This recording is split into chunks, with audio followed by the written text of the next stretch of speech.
Hello, my beautiful blossoms, blooms, and buds, and I'm Rosebud Reads, and welcome to my book garden. Stumbled a little bit there. Um, Welcome to the first stream of Peerless Book 2. Happy St. Patrick's Day as well to those of you who celebrate it. Clearly, I am one of those. But yeah, I'm super excited for today. Here's book 2. I've got it all ready. But let's get through some logistics first. First off, I don't own or make anything from this. The only thing I own is the physical copy that's right over there and my time, and sometimes not even that, but that's okay. I am not sponsored, but if Seven Seas ever does sponsor me, that'll be a very interesting day. This is a mature stream, so if you are not, I think it's 16 plus, it very well might be 18 plus. I'm not sure how you found this channel, if I'm being honest, but this has adult themes, so yeah. Oh, one last thing. I am not a native speaker, so I will do my best with pronunciations, but there might be some funkiness. If you have knowledge on how to pronounce things, I love constructive criticism and like comments. So go ahead and chat with me in the chat, just like Annika. Hello. Thank you. I love the shinies too. I got a little extra shiny for St. Patrick's Day. But yes, I think that about covers it. I'll get to the injustice count that we have for Peerless once we get started, but we have a couple things to get through first. Yeah. Oh, you finished Silent Reading and it's really good. Yeah, I enjoyed it. I clearly I'm a bit more for the ancient China setting. But I actually really enjoyed Silent Reading when I read it. I have the second book in this pile. Here it is. So it's in there, but I'm currently working on the second one for God of War Concubine. And then I've got Wife Comes First, Thrice Married, Salted Fish. Then I will probably maybe get to Silent Reading. I might do How to Survive as a Villain first, though. Yeah. Like, it was really good. I know what I like. So yeah, speaking of what I like, this past weekend and this week really, I just have been devouring books. Like, so I was kind of going to show off a little bit. So this is the book I've made for all the books I've read this year. So I've got that. But yes, you wore your business casual Shen Ching Chu outfit to work today, Annika. That's pretty cool. And thank you. I like the beads too, Truffle. So this is what books have I read this year, and so this was just a little bit ago. This was this weekend, like this past week. Like 6 of these are mangas, but then these are light novels, and then this was done today, and then I'm starting on the next one. So it's been a busy week. Speaking of, the Other Worlds books, Depend on the Bean Counter, has like eaten my life slightly. So like that's what these ones were, is the Other Worlds books belong to the Bean Counter. So like these are manga, but these are light novels. They're pretty chill. Maybe it's like a week and a half. But yeah. It's been a reading week. No, I actually had time this weekend to like just read. And then I had today off because they also were doing voting today around in my area. So I went and voted. But since I work in education, my location was being used as a polling place. So I got today off. So that was nice. Yay for voting! Democracy! But yeah, so I was able to finish Disabled God of War. Became my concubine. Hello, Mars Rover. Nice. Yeah, I cut it close to vote because I was very much enjoying just sitting in my kitchen with a cup of coffee, reading in my PJs for as long as possible. And I was like, I really need to go and get ready and actually look like a human being so I can go do my civic duty. So yeah. So for funsies, fun fact, I have actually read Disabled God of War, became my concubine, before it was a actually published work, but it has been a while. And so like I'm reading through this and I'm like, oh, I remember this. Oh, I know. But it's like finding an old friend. I'm like, oh, you, this part. I remember this. So it's been kind of fun. Also, I got a new book cover because since I work in education, I've decided like just to keep things a little more private about what I'm reading. I've started covering my books with book covers, also because they get bumped around in my backpack. But yeah, so this is the newest one. It's just a cloth cover, so it hooks around, and it just works. Yeah, little extra makes me feel cool.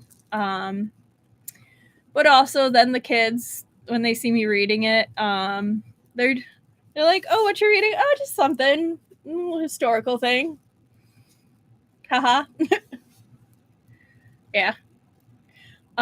Speaking of books, though, I actually ended up ordering this from AliExpress because I don't think they released it here yet. But this is the 3rd volume manga of Little Mushroom. And it literally just arrived this evening. Yes, it's very shiny. I'm going to open it. I don't know if there's any extras in here. There might be. Oh, there are. There are extras. Very nice. I'm losing stuff.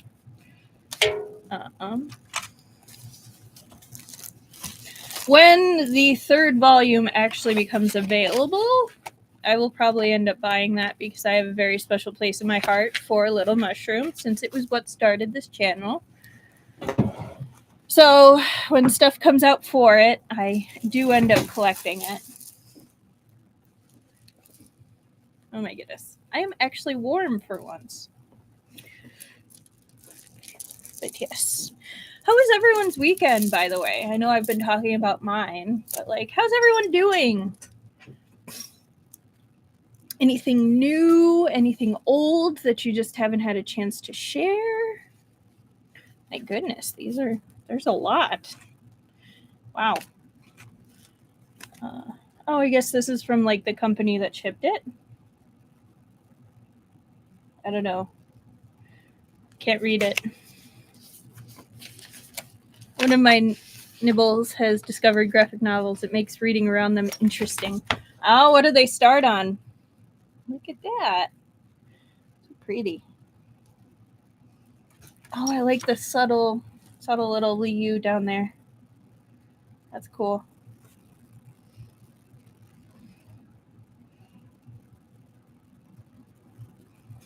Ooh, you went to a small con over the weekend? How was it, Mars Rover? Did you cosplay or just like what plain clothes, which is completely fine? I'm just curious if you cosplayed, like what you did. It's shiny at the top. I like that. He's so pretty.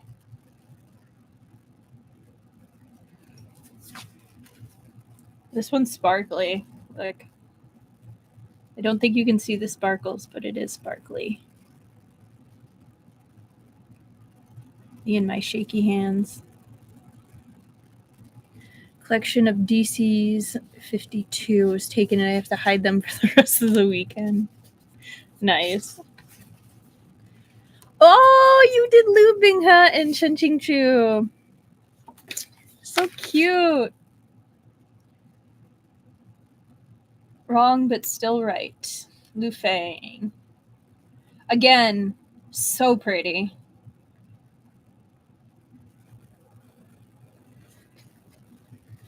You were the only Danmei people? I mean, that just means, like, you had that extra sparkle. Oh, they gave me 2 of Lu Fang. I don't think they meant to. I just got lucky. Sweet! Bonus Lu Fang. He really does look hot. Speaking of him looking hot, hello.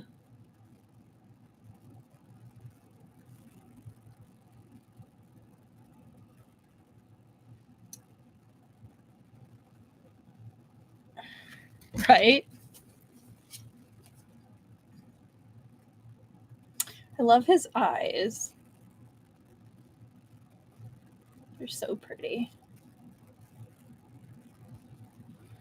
Right? I was thinking it. I didn't say it, Truffle.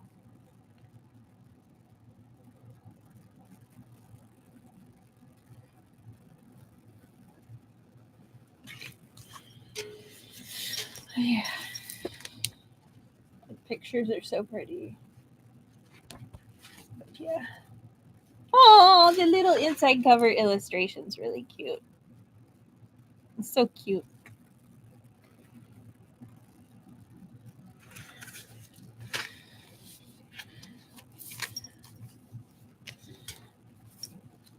I think I'll just pop those in there. For now, I'll pop that over by the stuff. Got one other thing I want to show.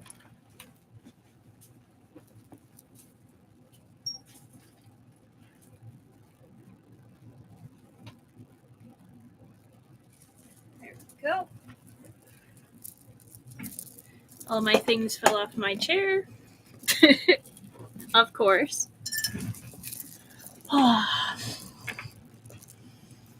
Okay.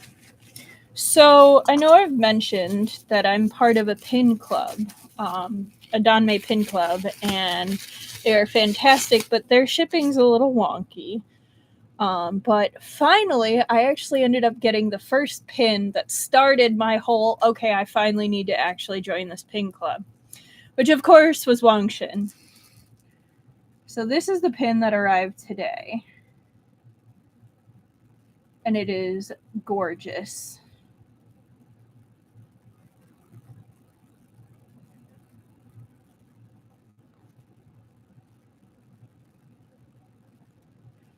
It's a pretty good size, like. So as you can tell, it's Bouchanel. Bouchanel. They're French, so it's probably Bouchanel. But then in each order, they also include a sticker of the pin. So I collect those too. No, they're very good quality. I think it's $25 a month for a pin, which I know is a little pricey for a pin, but like for Danmei pins, like it's not bad. All things considered, for detailed Danmei pins, $25 is not bad, and that includes shipping, so that's even better. So yeah. I probably am not helping that, Annika. I'm a very bad influence in regards to purchases because I'm like, you deserve it. Treat yourself. So I'm not a good person to. Oh yeah, it's definitely worth $25. No, that's why I pay for it. Like one of the ones I'm really looking forward to that's coming is there's actually a Wenning one coming. They have a Missville one. I think it's this month. It was either this month or last month. What was one of the other? They have, I think they also have a Hualien one that's coming. I did end up ordering some of their previous pins that I was not a part of. So they actually have a Golden Terrace one of both of Golden Terrace, one each. And then there was a Zuzzy Lang one, and what else? What was the other one? There was one more. So I ordered those independently from the monthly pin club. So they will get here eventually. Since it is shipping from France, it does take a while, but like they will get here.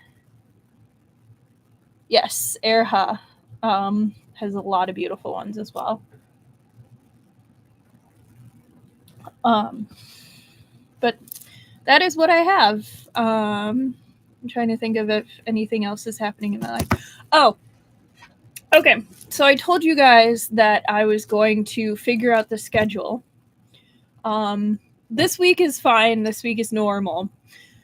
Next week, instead of Tuesday, Thursday, it's going to be Tuesday, Wednesday, because I actually will have a convention that I will be going to that weekend. So this coming week, normal. Today and Thursday, that's this week. The week after, it's going to be Tuesday, Wednesday. I will note this in the posts, so I'll let you guys know.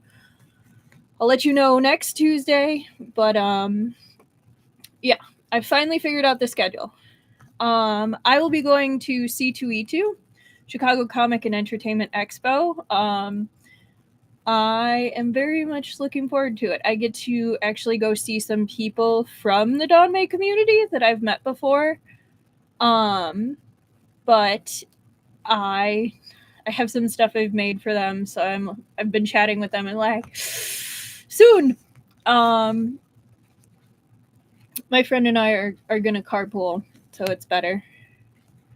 Going to go see cranes. Ooh.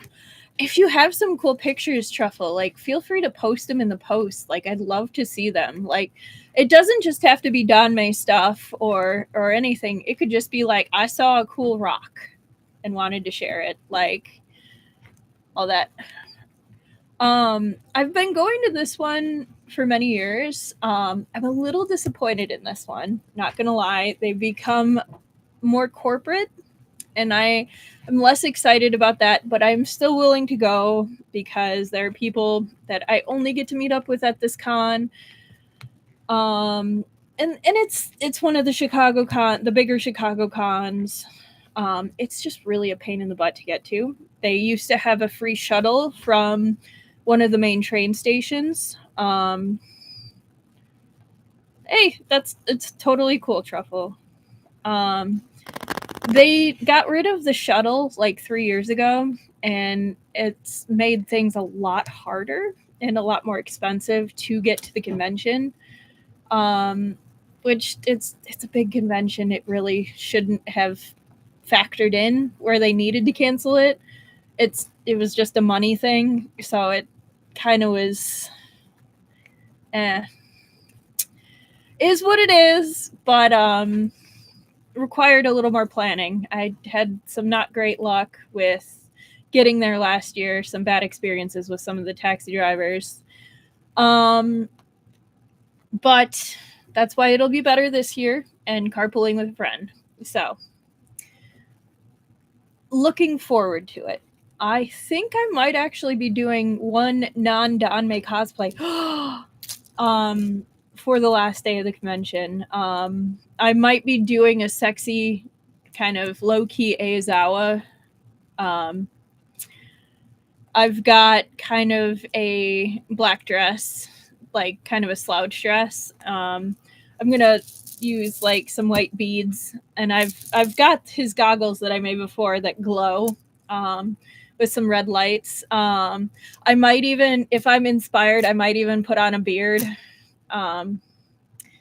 just because, and probably will be wearing some form of Crocs, either my pink ones or black Crocs, because it's a very Aizao coded thing to do.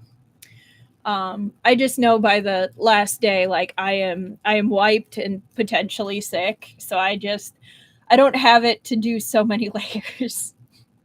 I'm learning this. I've tried the past 2 years at C2E2, and I'm usually like so sick by Sunday. So this year I'm planning ahead for sick me to just be better. I think my friend is going to be doing like young present Mike. They are very punk, and they showed me a picture and they were like, I love being punk. I just have to dig through my closet and I'm good. Um, yeah. Yeah. It's the Sundays. Last year, I actually literally got to the train station, like, took the train down there, got to the train station, and, like, had to turn back around and take the next train an hour later because I was so sick. Like, I was, like, about to throw up in the train station. I was like, nope, nope, I can't do it. I thought I could. So I'm hoping carpooling as well will make things better. Yeah. Yeah, no, that was a very sad day, especially because I was already dressed as Hua Chong. So that was a lot of layers. I had the sword, I had everything. I was jingling up a storm, and I was like,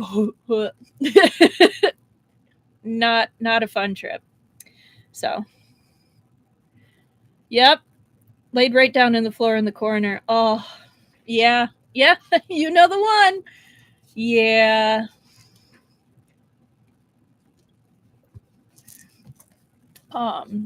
No. So I think it'll be a great time.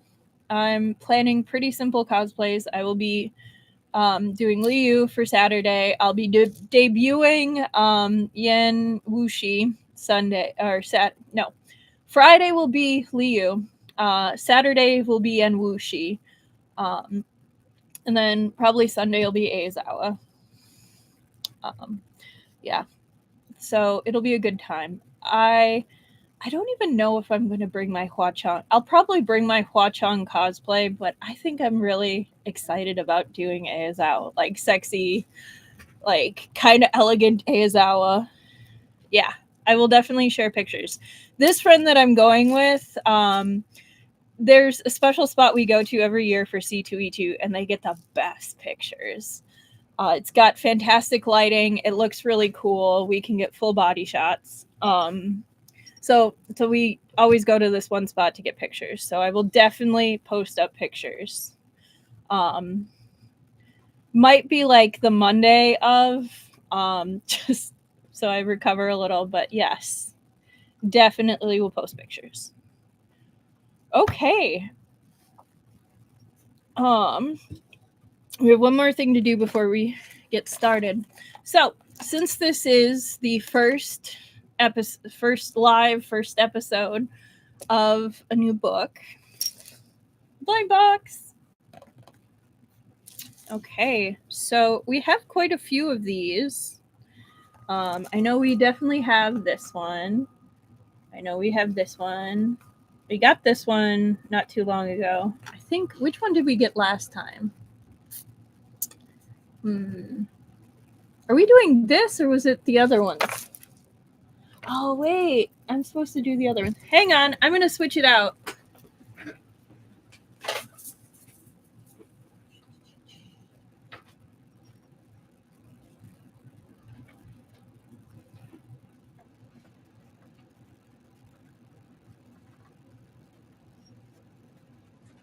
I guess we are doing this one.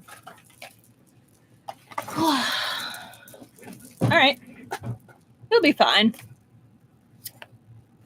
Okay. We'll see which one we get.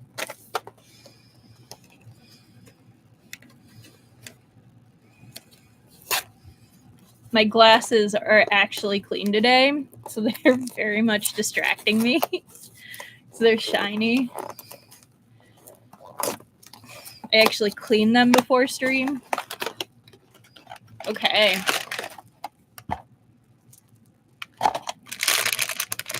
Alright. Ready? Alright, 3, 2, 1. Aww. Aw, he's really cute. He's got a little bit of foam up here to protect the tree.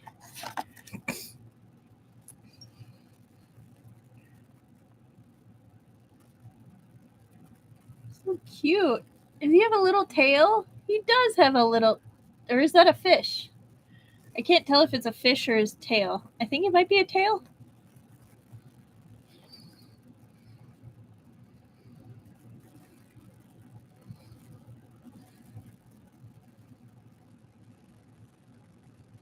He's kind of like supposed to be a little mountain, I think. This is like a rock. Or a little cloud. Which one is this? What's it called? Spring brings springtime. Okay, so it's a little spring. These are such good quality. I really like these. Okay. Let's see. He's gonna just chill up here with me for right now. I'll put him somewhere later.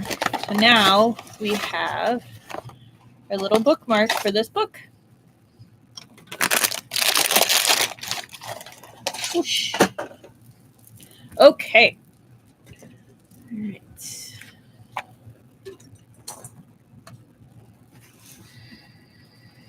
Part 1.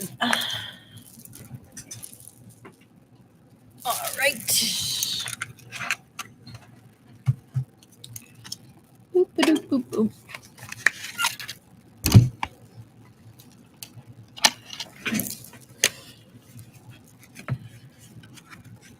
Okay, what time are we starting? Yin Yang Master on Netflix. I think I was looking at it, but the Otherworld books are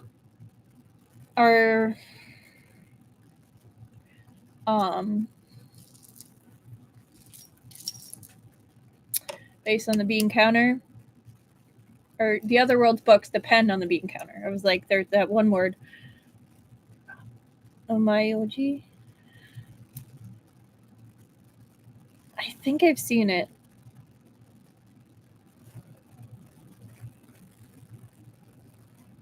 I will write it down. Yin Yang Master.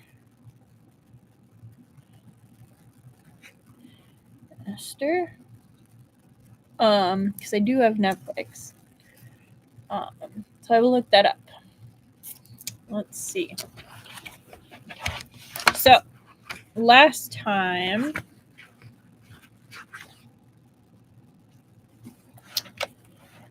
we had... What happened last time?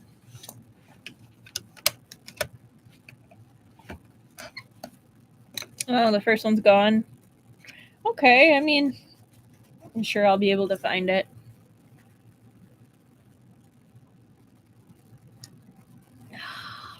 Yum. Okay, 40.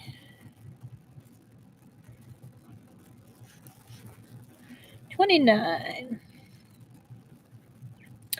So, we are starting at chapter 40. Chubuchu got sick. And we discovered that was it Sue or Lou?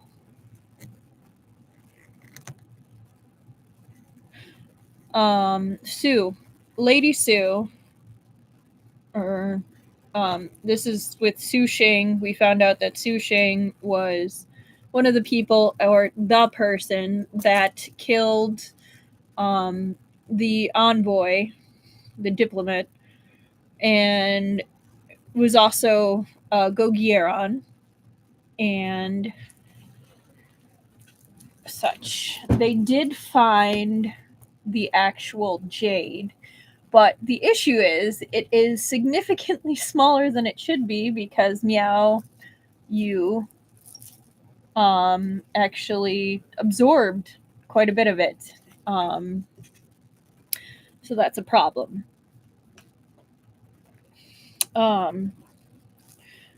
Chubuchu caused some problems for the Jijian Bureau with his actions, but everything kind of worked out. Like they are working through the trail. That is where we begin. Chapter 40. By the time Chubuchu had recovered his strength, 5 days had passed. Within that span, the new envoy sent by the Khotanese king arrived in Lugong City. He brought a generous gift, another extraordinary jade. Khotan was abundant in high-quality jade, though the new gift wasn't an unrivaled treasure like the jade of Heaven Lake. It was still a beautiful piece. Oh, yes, and we dealt with some of the assassins that came. You know what? I'm just going to go get the book. I feel like there's so much that I'm actually, forgetting.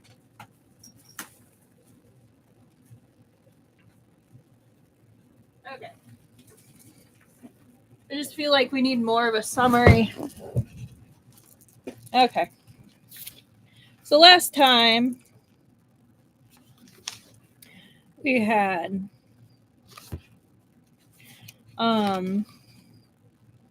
they were doing the debate between the Kagan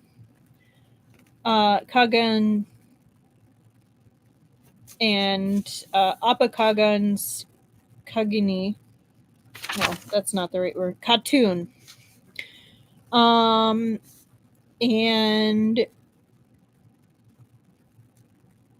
they reached an agreement with the Khatun and decided, yes, we will cooperate and all this. I can't make the decision in regards to tribute. Here's what I suggest. Chu Langjun can travel with me to the Kagan's encampment and meet with him personally. I'll be far more efficient than sending me back by myself. Chu Buchu knew that this was the limit of what Jin Lian could offer, so he didn't push further. He nodded. Then I request that Jin Lian Khatun please pen a handwritten letter and stamp it as proof of authenticity. I'll send it to the capital for His Majesty to review. Quickly, Jin Lian said, that won't be a problem. I already brought a letter from the Kagan with me. I only need someone who can read Turkic. So he did. So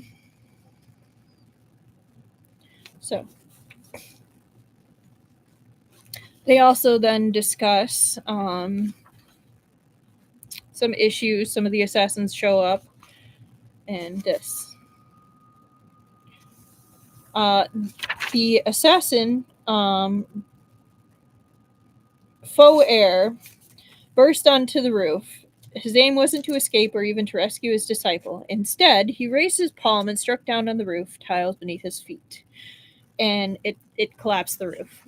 And then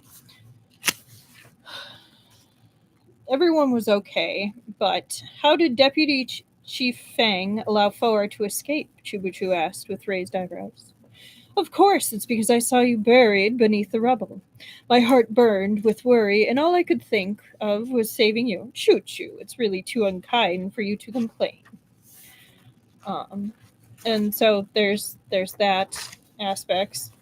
The case of the Khotanese envoy's murder was now considered closed.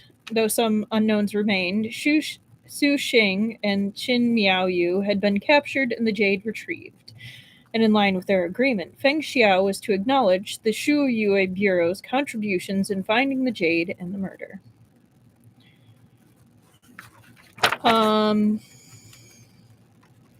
So then, we're going to the camp of Appa Kagan. To get there, we must pass through Chiaomo and Kucha, which is a long, winding, wind-blown journey. Make sure you get your rest.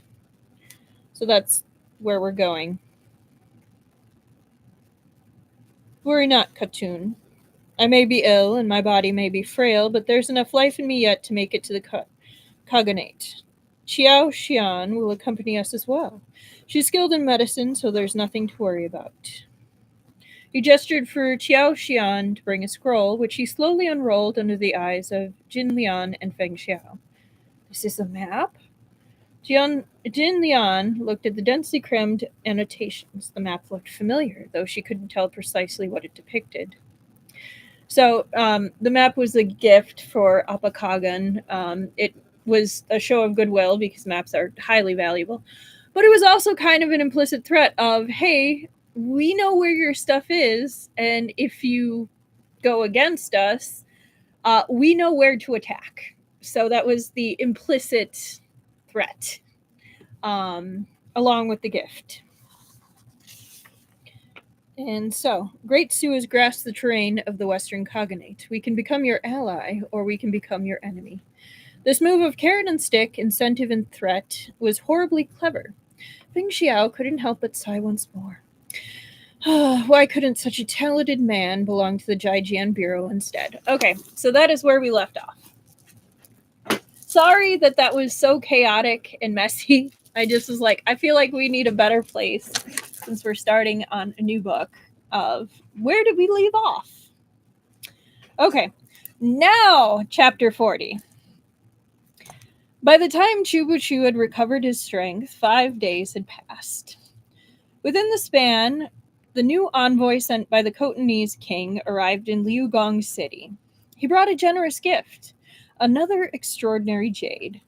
Khotan was abundant in high-quality jade. Though the new gift wasn't an unrivaled treasure like the jade of Heaven Lake, it was still a beautiful piece. This jade had been carved into a pendant with exceptional qualities. Keeping it on one's person, it was said, could calm the spirit, and it released a unique fragrance when worn, like a perfumed sachet. Yuqi Jinwu had perished outside Liugong City. His death was not the fault of Khotan, but if the Khotanese king still wished to forge an alliance with the Su dynasty, he had to make a great show of sincerity. Fearing the first jade was lost forever, he'd sent a second envoy carrying the new gift to demonstrate his earnest desire for friendship. Feng Xiao sent Pei Jingzi with the Jijian Bureau Eagle Riders to escort the envoy to the capital. Su Sheng, who remained in their custody, was to be remanded to the Jijian Bureau for interrogation. Feng Xiao entrusted them with a memorial describing the details of the case, including, of course, the contributions of the Shuoyue Bureau. As for Qin Miaoyu, whether intentionally or otherwise, Feng Xiao neglected to mention her. She was like a mirage, a brief yet lovely vision that, like a fleeting dream of spring, vanished without a trace. Feng Xiao said no more, and Chubuchu didn't ask. The case of the Khotanese envoy had been cracked, and the contributions of the Shuoyue Bureau documented. For him, this was sufficient. He had matters of greater importance to attend to. It was fine to keep some secrets from one another, to avoid asking unnecessary questions. Knowing too much was never a good thing. After all, their identities were both rather special. Yeah, they are. The moment he was no longer dizzy, Chubuchu refused to take his medicine, which was more bitter than gold thread. He instructed Qiao Xian to prepare for their journey west. When it came to choosing a travel companion for Chubuchu, however, Qiao Xian and Zhang Sun Bodhi had a difference of opinion. Zhang Sun Bodhi considered himself the more skilled martial artist and thus believed Chubuchu would be safer if he came along. But Qiao Xian considered herself just as adaptable in the face of the unknown as Zhang Sun. More importantly, Zhang Sun Bodhi was one of the two deputy chiefs of the Shuoyue Bureau. If he went with Chubuchu, only a single deputy would remain in the capital, one with no knowledge of martial arts. Qiao Xian thought Zhang Sun should return to the headquarters to oversee things. Watching them argue, Feng Xiao smiled lazily. With me there, what difference would Zhang Xun's presence make? Only then did Xiao Xian remember Feng Xiao was accompanying them as well. Ah, yes, the man she hates. The man was indeed a formidable martial artist, but Xiao Xian had never seen him as one of their own. Subconsciously, she worried Feng Xiao might purposely drag them down. Finally, Chu Buchu announced his decision. Zhang Sun will head back to the capital. Xiao Xian alone is enough. But, being Xiao Xian, if Deputy Chief Feng is unable to guarantee my safety, the Jianqian Bureau might as well find themselves a new leader. Choo choo. When you put it like that, I feel so stressed. Feng Xiao sat with his chin propped in his hands, his posture careless and graceful. He showed no hint of stress. Since it was Chu Buchu who made the call, Zhang Sun had no objections. Chu Buchu's mouth quirked in a half smile. I'll be relying on your protection, Deputy Chief Feng. Though we solved the murder of the Khotanese envoy, the Jade was still damaged. If the Emperor decides to pursue the matter, I fear you'll find yourself in a difficult position. I suggest you earn yourself some credit on this journey, or your 1,000-mile trip will have been in vain. In that case, won't it be better if I wait for you to finish and killed you on the way back, snatching all the credit for myself? Xiao Xian glared at him in alarm, but Chu Chu wasn't concerned in the slightest. Anyone who said such a thing would never do it. There's one more thing. As the four of us are traveling together, we need disguises and new identities. Even if people these days were more open-minded than in the past, 2 men and 2 women running off to the western regions together would still raise some eyebrows. Feng Xiao's languid expression didn't change a mote. Why don't we find a merchant group to travel with? It's not easy to find a group of trustworthy merchants, said Chubuchu. Most only stop briefly in the city of Chiamo before continuing their journey west along other routes. We'll disguise ourselves as 2 married couples. Kucha isn't far from Apokagan's encampment. Our story can be that we're visiting relatives in Kucha and conducting some minor business along the way. Feng Xiao arched a brow. Couples? Who with whom? Xiao Xian with me, and you with Jin Lian, said Chu Buchu. Our households have been friends for generations, and we make our living trading textiles. There's a family in Liugong City with the surname Yi. Years ago, their daughter married a businessman from Kucha, and they had a son.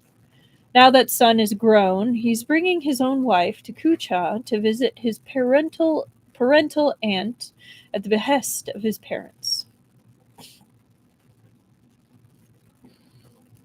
Feng Xiao hadn't expected Chu Chu to have made such thorough preparations. He'd already found this family and created identities to match. Why would anyone bring their wife out so far? Chu Chu smiled, because coincidentally, his wife also happens to be from Kucha. The same year she came to the land of the Hans with her father, she married into the Yi clan. So not only is he visiting his aunt, he's also bringing his wife to see her family. I object to playing half of a couple, said Feng Xiao. Can you imagine someone as outstanding as myself, a man capable of toppling nations with my magnificence, marrying an older woman? Not my problem, said Chubuchu. Xiao Xian is the master of disguise. Your appearance is too eye-catching anyway. We wouldn't want to draw the attention of bandits. You ought to be made up to look more ordinary. Feng Xiao brought a hand to his own face. Chu Chu expected him to protest, but instead he said, Chu Chu, do you also find my face eye-catching? Tell me the truth. Did you fall for me at first sight? I did. Feng Xiao scrutinized him as if he suspected an impostor. After a moment, he said suspiciously, Why didn't you argue? Chubuchu was unruffled. Anyone who claims to be unmoved by Deputy Chief Feng's face is an obvious liar. However, now, said Feng Xiao. No need to continue. I'm sure nothing good will follow. I'm sure you're right. Feng Xiao's ego is unmatched. Even Yan Wuxi isn't nearly that vain.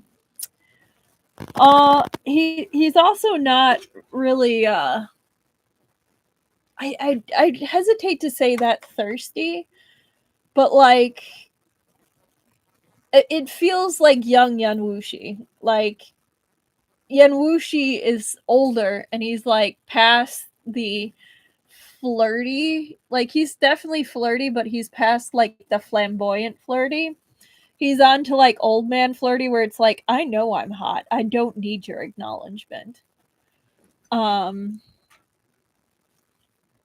like I don't need you to know I'm hot.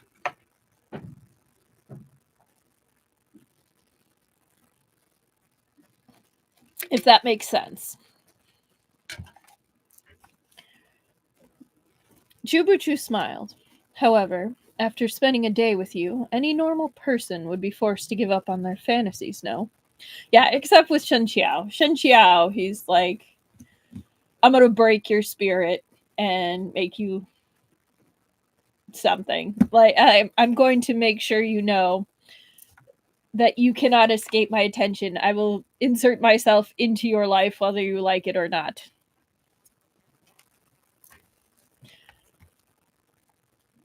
And then it's like, I'm going to insert myself into your life and you are going to like it.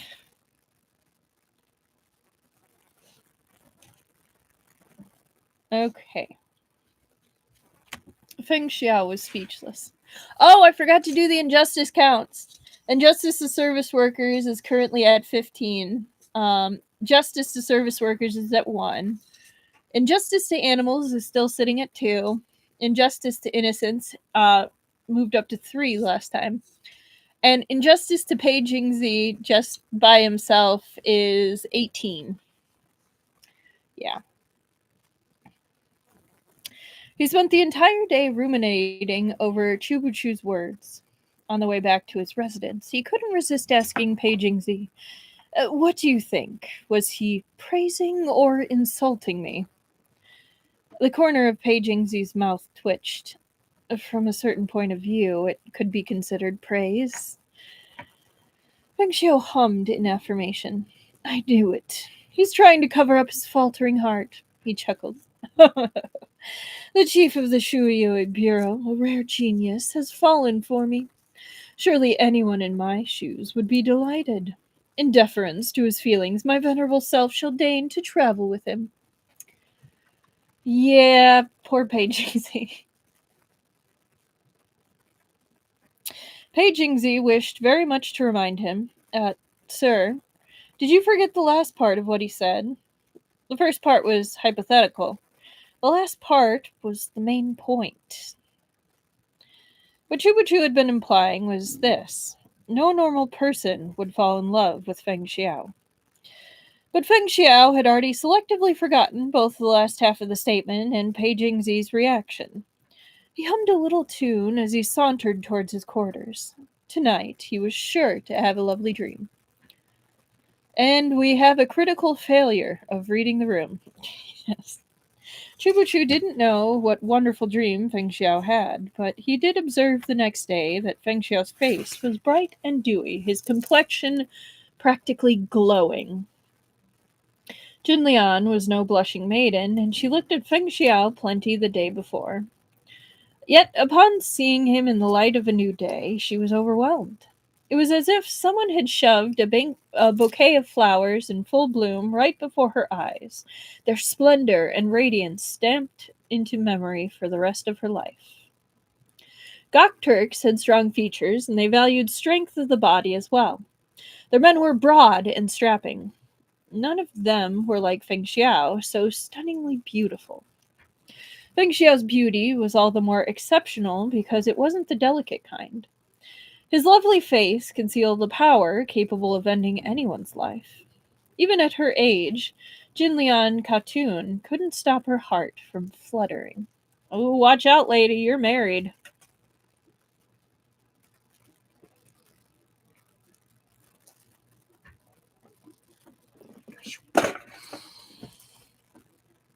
Chubachu shot Feng Xiao a glance.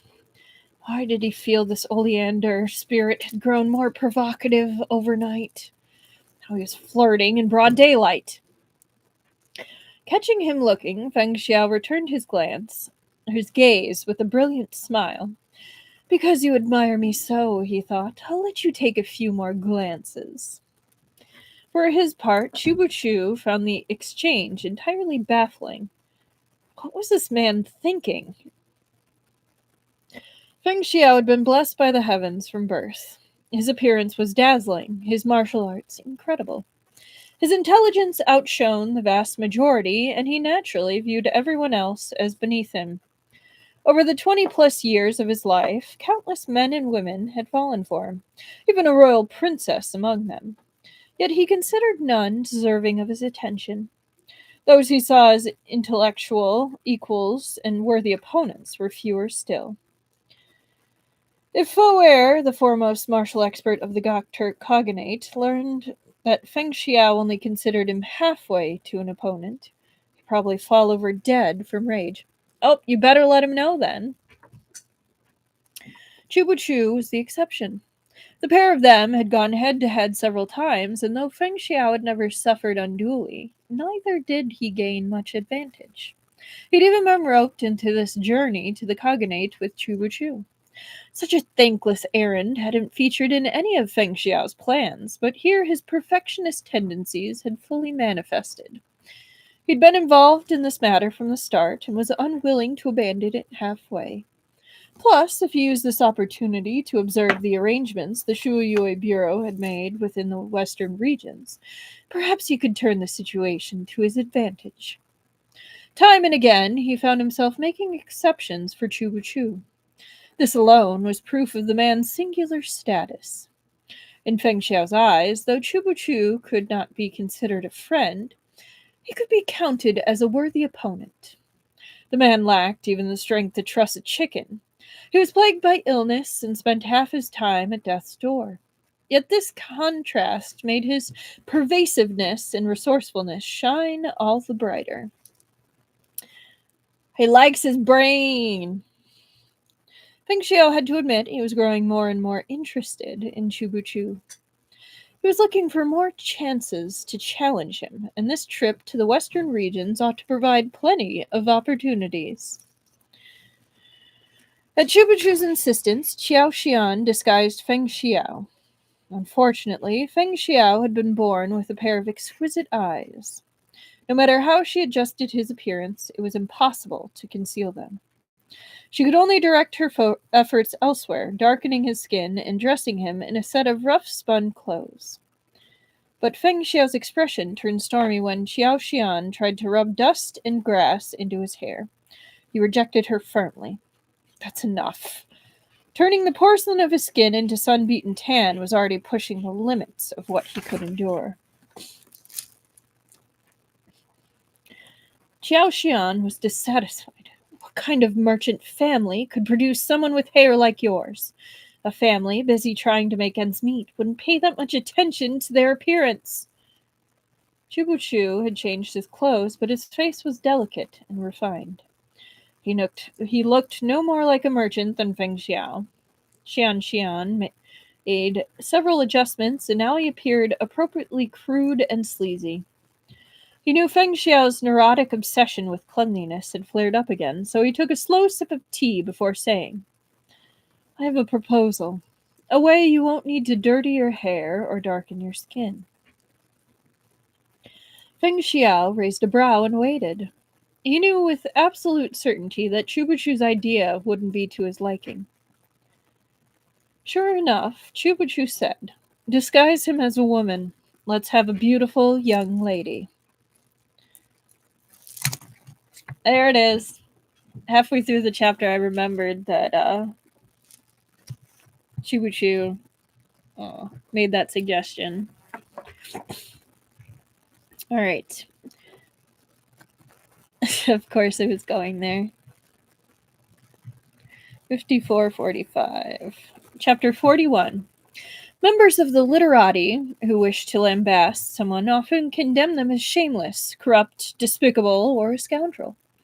There was another type, however, who'd compare their targets to women or beasts. That's offensive. They'd say things like sniveling like a woman, ridiculous, ridiculing them as weepy and feminine. To most, being equated with the fair sex was a humiliation. Feng Xiao disdained such vulgar views. Once someone rose to his or her or Chubuchu's station, everyone else in the world, whether man or woman, could be generally divided into two categories: friend or enemy, useful or useless. Those who were quick and adaptable, like Qin Miaoyu, might receive leniency. Su Xing, on the other hand, received nothing of the sort. When Feng Xiao made a judgment of character, gender never entered the equation. But now he faced a tiny dilemma. Was the cleanliness of his clothes and hair more important, or his dignity as a man? The real man knew where to bend. Just as he'd called Chubuchu daddy on the cliff without hesitation, Feng Xiao once again chose the first option with nary a second thought. Thus, the party remained a group of four, but the dynamics were somewhat altered. To avoid being slowed down, they brought no servants. Other than the four of them, they merely hired two coachmen and one guide to take them to Chiaomo. This also suited the fake identity Chubuchu had fashioned for himself as Master Yi, a man from a small family without much to flaunt. It would look strange if he was accompanied by a gaggle of maids. After leaving Liugong City, they headed west in three categories. Chubuchu's health was still fragile, so they traveled slowly. By the time they'd emerged from the boundless golden desert, everyone had swallowed nearly half a month's worth of sand. Only then did they spy the dark silhouette of city walls in the distance. Is that Chiaomo up ahead? Chubuchu coughed twice and lifted the carriage curtains to look outside. A pungent smell assaulted his nose. The burning scent of desert sands, scorched by blazing sun and whipped by stinging winds. He started to cough once more. I love that he's going the Shi Qing route. Yeah.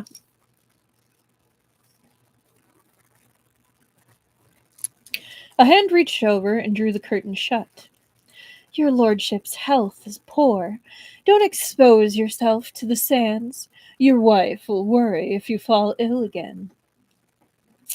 The speaker's words were measured, her voice deep for a woman, yet exceedingly gentle. Upon hearing it, anyone would yearn to glimpse her face. Just as long as I look pretty. Yeah, though in this case it's like just as long as I'm clean.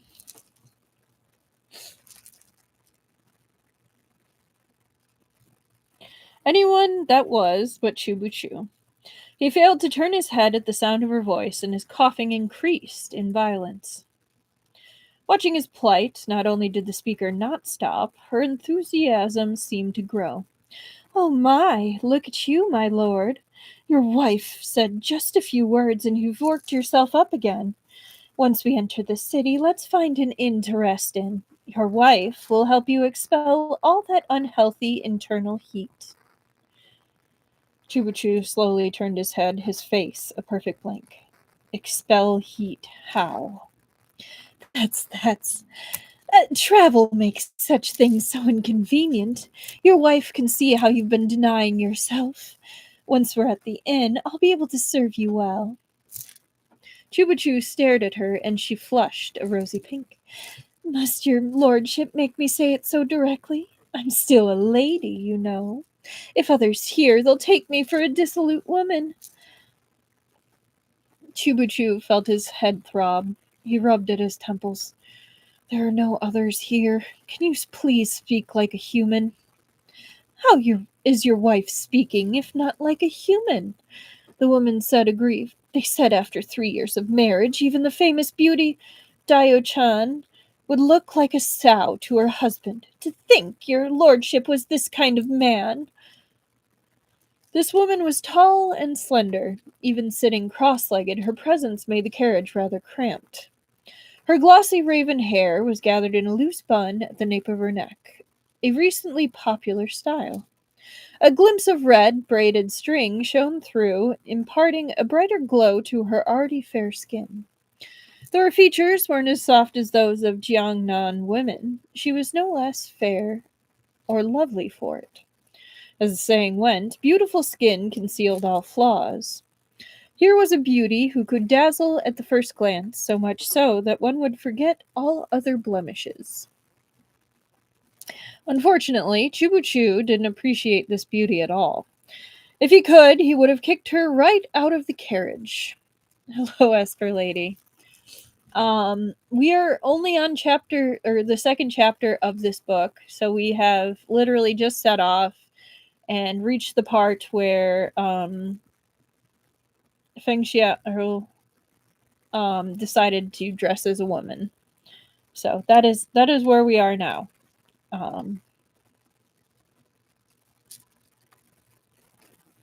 Unfortunately, Xiao Xian was a true master of disguise. The women of the western regions naturally had more prominent brows and taller and sturdier figures than women from the central plains. She had not only deepened Feng Xiao's facial features to give him such a look, she'd even concealed the tall-tailed jut of his throat. A great many details others might easily notice had all been hidden by her handiwork. No one seeing Feng Xiao for the first time would think him a man disguised as a woman. Yeah, you haven't missed much except for Feng Xiao finding new ways to be shameless. Yep. Like, oh. And we get to see it too.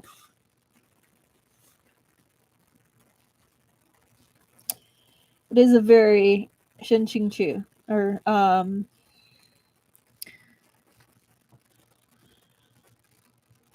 it's a very Shi Qing Xuan looking image.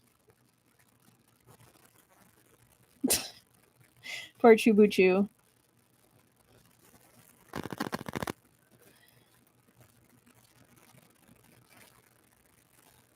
The sparkles make it even better.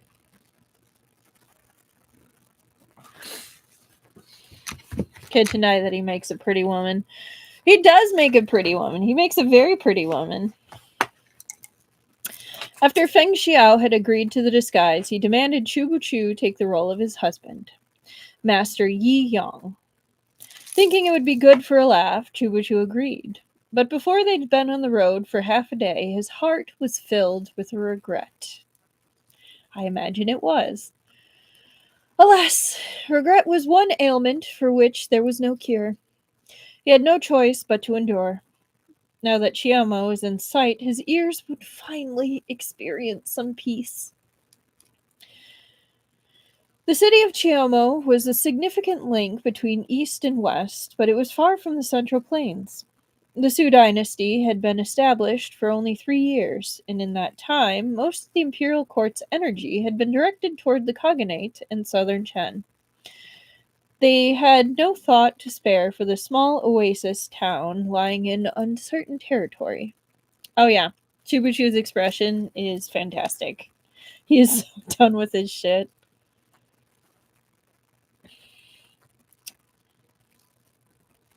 They had no thought to spare for the small oasis town lying in uncertain territory.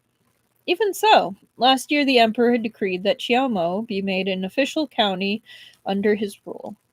He'd had a county office set up and set a magistrate and soldiers to guard the city in a display of the might of the imperial court. The act sent a clear message. Though Great Su had yet to take the territory firmly in hand, they hadn't relinquished it.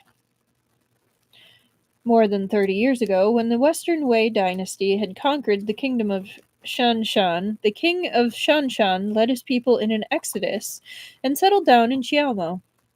They had established their own influence here in the intervening years. Merchants traveled between the central plains and the western regions, and they inevitably passed through Chiamo, with many of them stopping there to rest.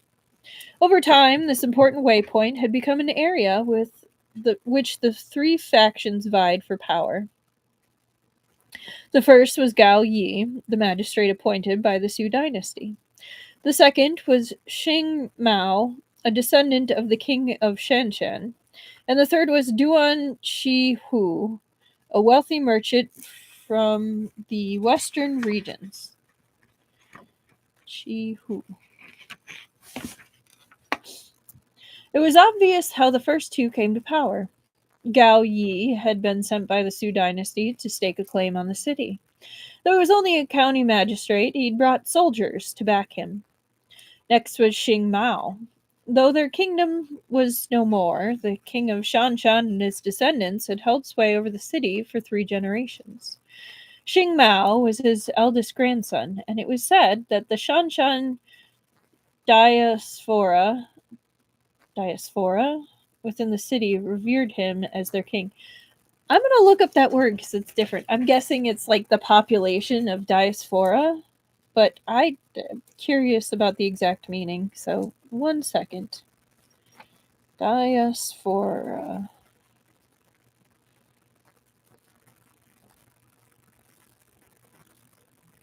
All right. A diaspora is a population dispersed from its original homeland, maintaining cultural, emotional, or political ties to it while living elsewhere.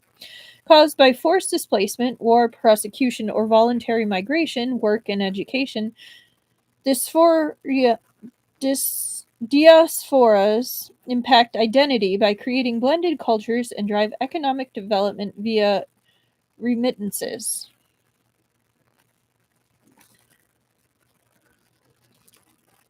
It means the people who move there from that country. Cool. It creates a complex, evolving sense of belonging, often blending the culture of the host country with that of the homeland. It involves negating cultural identity across generations. Very cool. It usually refers to an immigrant population.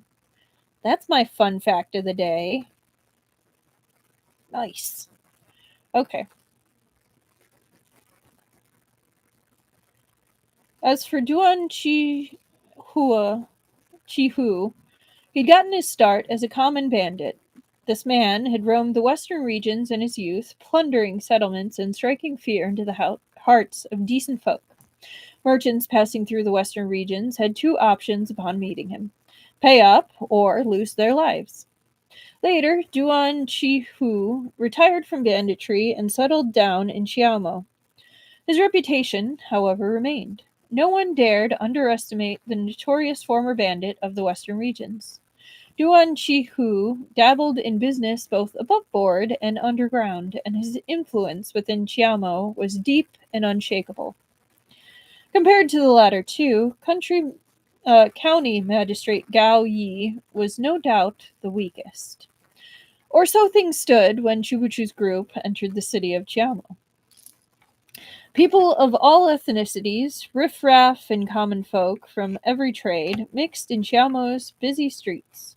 Such a bustling populace, combined with the complex interplay between 3 powerful factions, meant tiny Qiamo was even livelier than Liugong City. Dagua, let's find an inn first and get some rest. Xiao Xian urged Chubuchu upon passing through the gates. It's too late in the day to travel any further. We can stop here for a couple of days before setting off again. She was currently disguised as Li Kong, a family friend of the Yi clan, taking his wife Alian to Kucha to conduct business. Xiao Xian, too, was naturally tall and slender. When dressed as a woman, she appeared untouchable, celestial even, but right then she was transformed. No one knew what she'd done, but she'd managed to add bulk to her slim frame, and her facial features had undergone drastic changes. Her skin was now as coarse as the average man's, and there was even short whiskers on her chin. If she were to tell anyone she was a woman, they likely wouldn't believe her. Cosplayer to the bone. Love it. Yet the true art of disguise lay not merely in changing one's appearance, but in changing one's voice and accent, mannerisms and actions to become another person entirely. Yojimbo. Setup sounds a lot like Yojimbo.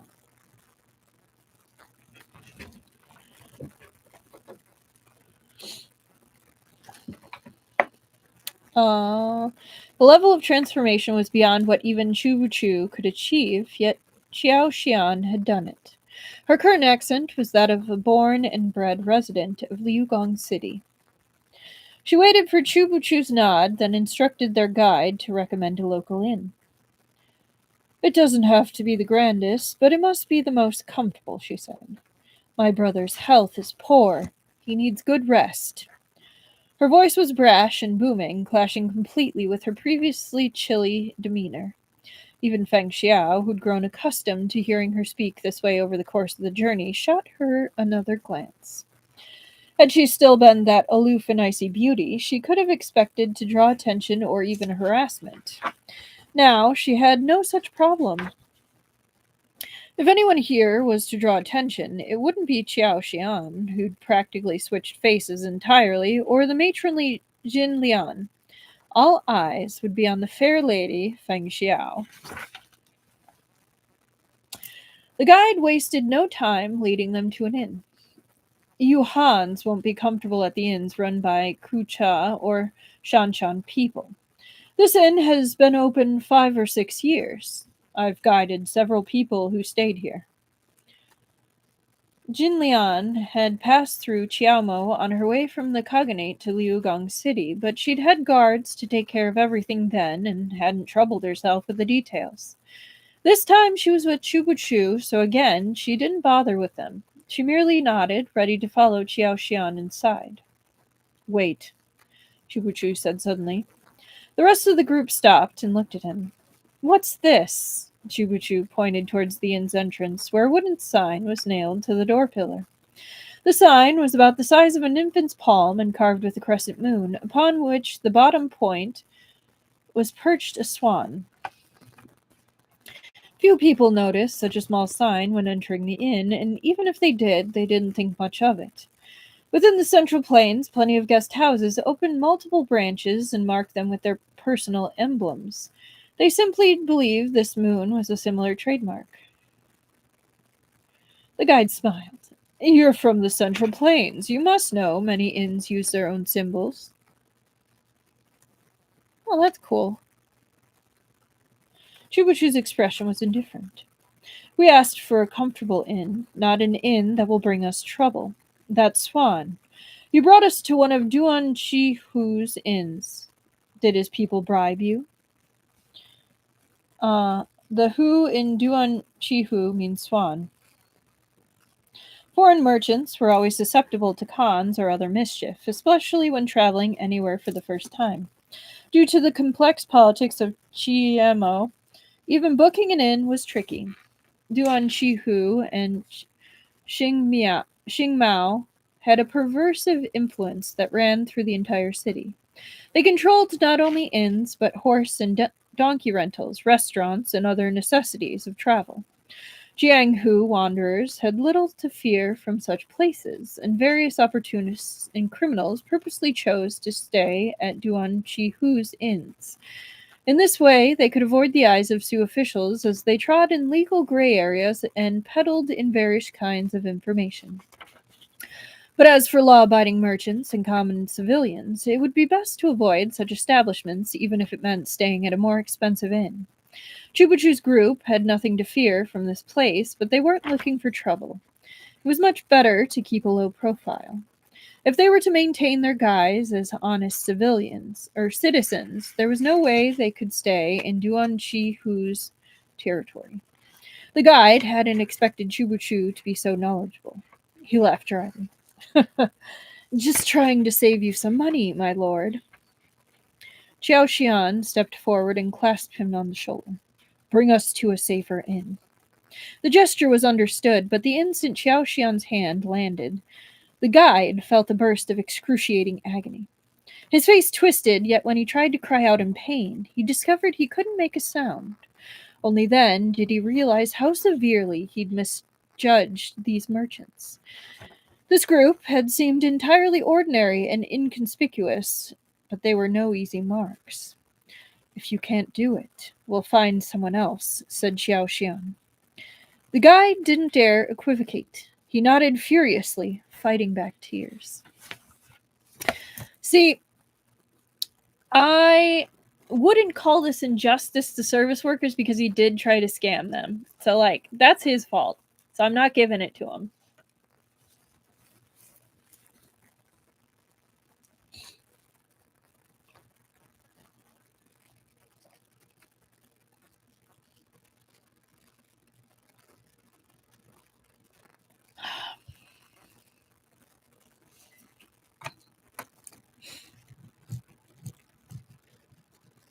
So yeah, no extra point for him. Uh, 15.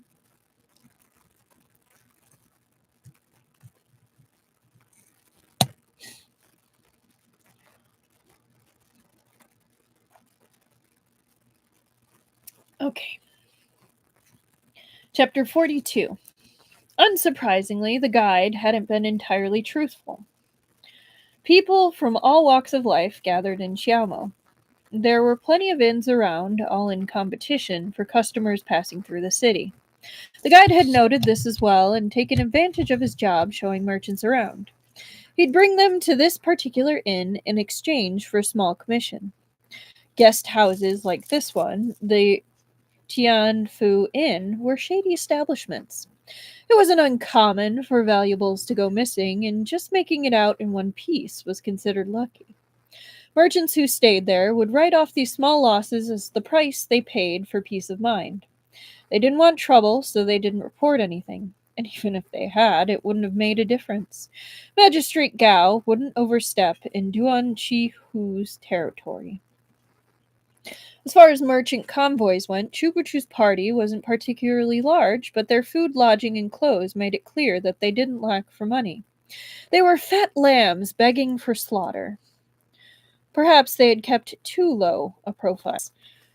By now, he'd been dragged into a dark alley.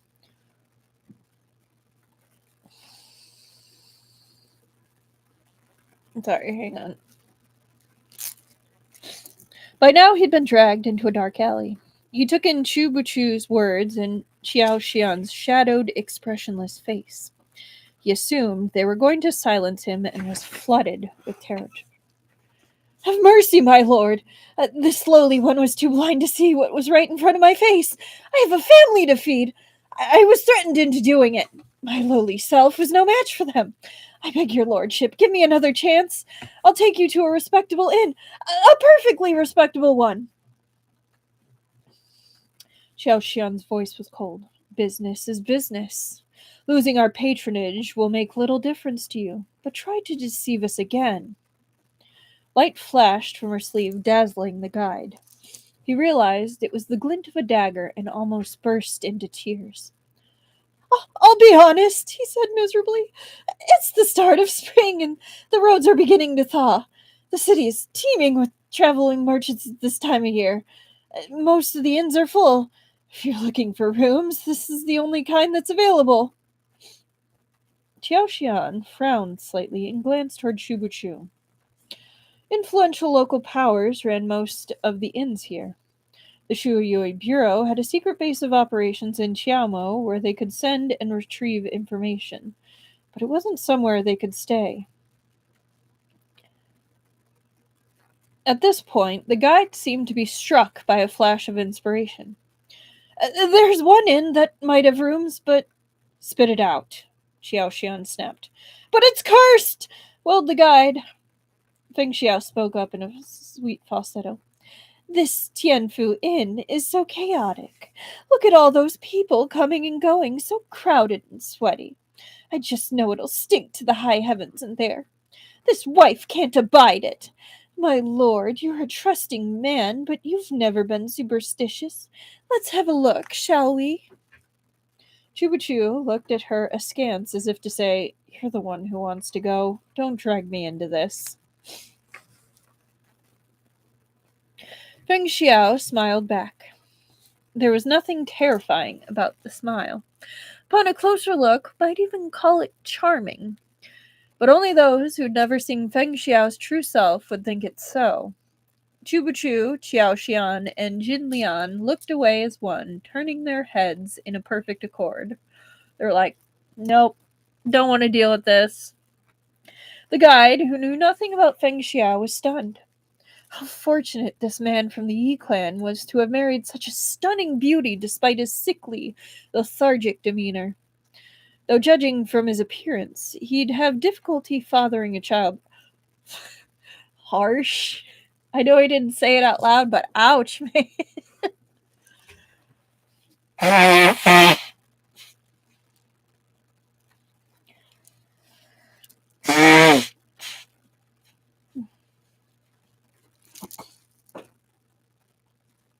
Okay.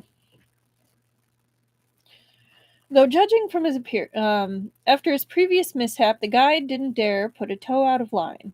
He led them meekly along several streets until they arrived at a nondescript building marked with a sign reading Yangji Inn.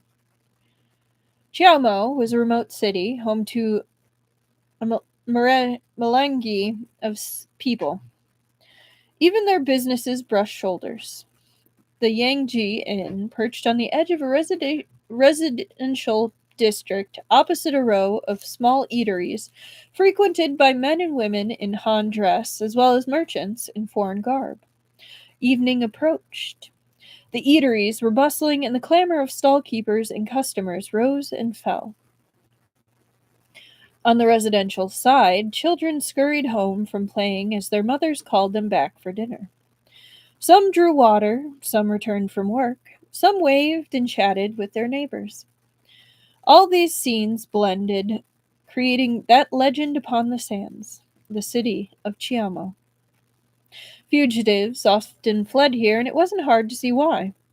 Though the city hadn't the prosperity of the Central Plains, it had all the things one needed to make a living. The sky was high, and the emperor was far away. The city offered a freedom money couldn't buy. The amount of strays in the past two chapters is wild. Yeah. The sky was high, and the emperor was far away. The city offered a freedom money couldn't buy. Here, even a murderer might not pay with his life. Chiamo was just the place for those without moral boundaries. But there was something strange going on here. Surrounded by this rowdy atmosphere, the Yangji Inn was oddly quiet, and the hall on the first floor, where one would expect guests to mingle, remained unfilled. When the porter saw them stop at the entrance, he came out with an enthusiastic greeting and led them inside. Xiao Xian grabbed the guide's arm and pulled him along. This way, please, honored guests. We still have several fine rooms available. How many do you need? It's early yet, but you must be tired from your journey. May I offer you some food and wine? The porter asked. Nodding, Xiao Xian followed him to book rooms and order their food. The guide was terrified out of his wits. The moment he saw his tormentor Xiao Xian leave, he turned to flee. But as he lifted his foot, he heard a whoosh. His pant leg had been pinned to the floor by a chopstick. Half an inch to the left, and it would have been buried in his leg instead. He raised his eyes and found Jin Lian, a woman he had considered utterly unremarkable until this moment, looking back. Where are you going? She asked. Guide broke out into a cold sweat. I'm sorry, hang on, my eye is itching. Okay, where are you going? She asked. The guide broke out into a cold sweat. Even the women of this group were formidable. Why had they insisted on leaving Tianfu Inn when they were strong enough to terrorize everyone there? Nowhere. The guide twisted his mouth in a smile so wretched, crying would have looked more cheerful. This lowly one's leg fell asleep. I just wanted to move a little. Why did you say this place is cursed? Asked Chubuchu. Trembling with fear, the guide extinguished any thoughts of escape. He told them everything from start to finish. This inn was haunted. People did come and go, usually only staying a night or two. These guests didn't care if it was haunted as long as they had some place to rest. But although the hall was almost full, it wasn't nearly as busy as the other inns in the city at the moment. Even the Tianfu Inn they'd left behind was livelier. Elsewhere, travelers gathered in throngs and packed the halls of the guest houses. This inn was a far cry from that. Upon looking around, Jubuchu noticed most of the people present were merchants staying at the inn for the first time, like themselves. Many peered about in open curiosity. Seasoned veterans who conducted business on this route obviously chose accommodations elsewhere. According to their guide, the hauntings at the inn had begun a year ago, long enough that he couldn't remember all the details. But he clearly recalled the first incident, which had involved the well behind the inn. A guest had gotten drunk that night and was nowhere to be found the next day. His companions searched for him to no avail. The court hadn't yet sent a magistrate to Chiamo, so they had no way to report the incident. They could only assume that in his drunken stupor he'd slipped and drowned somewhere. The incident was left unresolved. Afterward, guests began to hear faint cries for help in the middle of the night. Some, more courageous or nosier than others, followed the sound to the dry well behind the inn. At last, the innkeeper had no choice but to remove the stones covering the well. Lo and behold, at the bottom they found the sorry corpse of the missing guest. From that moment on, rumors of the haunted inn spread throughout the city. Some said the man's companions had robbed and killed him, then thrown his body down the well. Unable to rest in peace, he'd become a ghost, forever pleading for help. But that was only the beginning. Half a month after the discovery of the first corpse, another guest brought back a prostitute for some late-night fun. Halfway through the deed, he slumped forward and died right on top of the poor girl. Oh, that poor girl. All right, that is going to be an injustice to service workers, because that poor woman. That'll be one. Like, not even from us doing an injustice, but like the trauma that she would go through. Oof. Yet another person had come just for a meal. He went to the bathhouse afterward and somehow drowned in the shallow water. The fourth unfortunate soul had simply drunk too much before croaking in an entertainment house elsewhere in the city. At this last, Jin Lian couldn't help but speak up.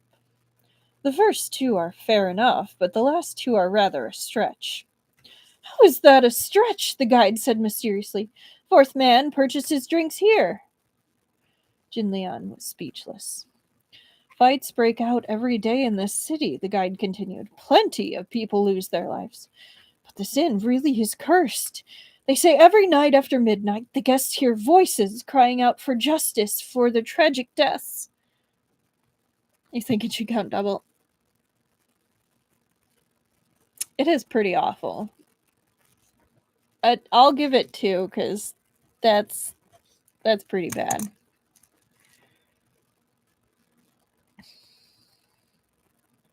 But this inn really is cursed. They say every night after midnight the guests hear voices crying out for justice for their tragic deaths. There's another rumor. Any guest, no matter how uneventful their stay, will suffer financial loss after leaving. Those who get off lightly lose only half their wealth, while others lose their entire fortune. What say your lordships? Does this not sound like a curse? Xiao Xian had finished arranging for meals and lodging and returned just in time to hear those final remarks. How do you know they lost their money? Did you follow them and witness it for yourself? Everyone says so, the guide said matter-of-factly. They can't all be wrong. Chubuchu and Feng Xiao exchanged a glance. This sounded more like snowballing rumors than a genuine haunting. But there was nothing more frightening to a merchant than losses, especially when they were traveling thousands of miles from the Central Plains to the west. A round trip spanned months, and if they traveled farther than that, the journey took longer still. Forget losing one's fortune. Even a small loss would be heart-wrenching. Better to spend a night in the stables or lose some money at the Tianfu Inn than be cursed with bad luck. The guide saw their skeptical expressions and said no more. He wouldn't be the one getting cursed. He made up his mind not to eat a bite or drink a drop at the Yangji Inn. Even while seated, he was on high alert. Qiao Xian threw him his fee. With the job done, he didn't linger. The guide caught the money, then nodded, bowed, and fled. While they conversed, the porter brought over their meal. The dishes were nothing compared to those from the capital.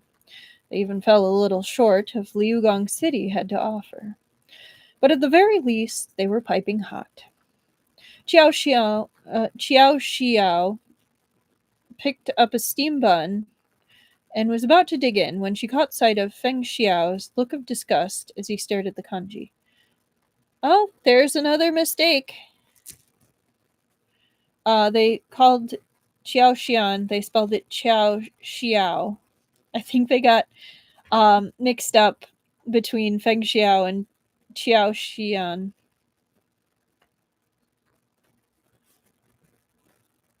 Funny.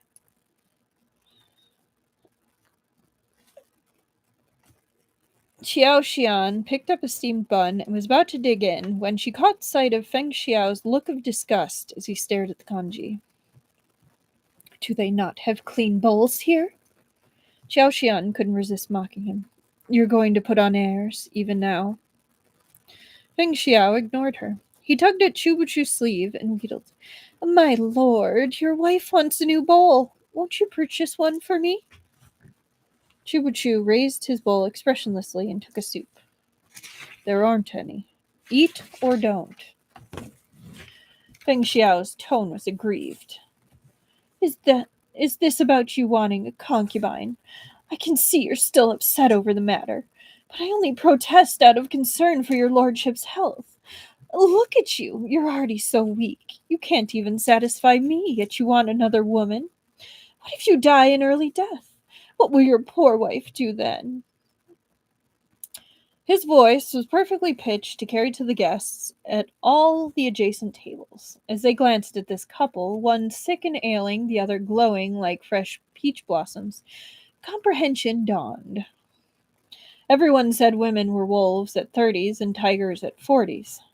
To think this woman still in her 20s was so ravenous. Qiao Xian's teeth itched. She longed to roll up her sleeves and punch Feng Xiao in his lovely face. At a look from Chu Buchu, however, she silently let her hands fall. Punching one's sister-in-law in full view of the public was definitely unacceptable. They were only passing through the city. They shouldn't make a scene. It was precisely for this reason that Feng Xiao grew bolder still. She pressed herself to Chu Buchu and rubbed against him, whispering loudly, I know your lordship wants it. But your wife is having that time of the month. A few more days, and I'll give you what you need. Chubuchu slammed his bowl down on the table. Buy her a new bowl, he told Qiao Xian. A pair of chopsticks and a spoon, too, please, chirped Feng Xiao. No need to be overly picky when we're out and about.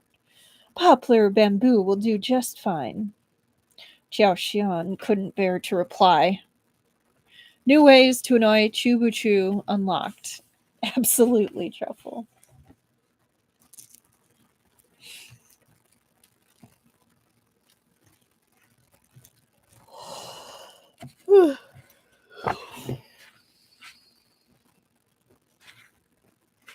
Oh, hang on. I think one of my marks fell out. One second. I need to check where I'm reading to tonight, because I think one of my post-its fell out, because that is a lot to be reading one night.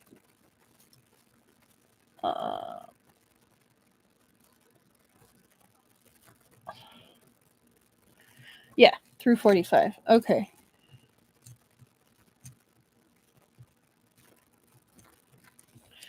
Okay, one second.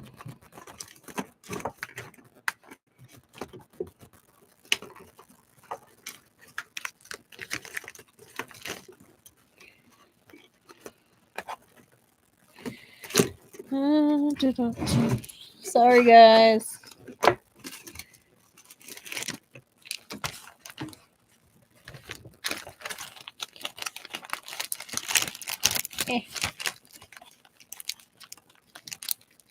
was just like, I don't think I'm reading 120 pages tonight.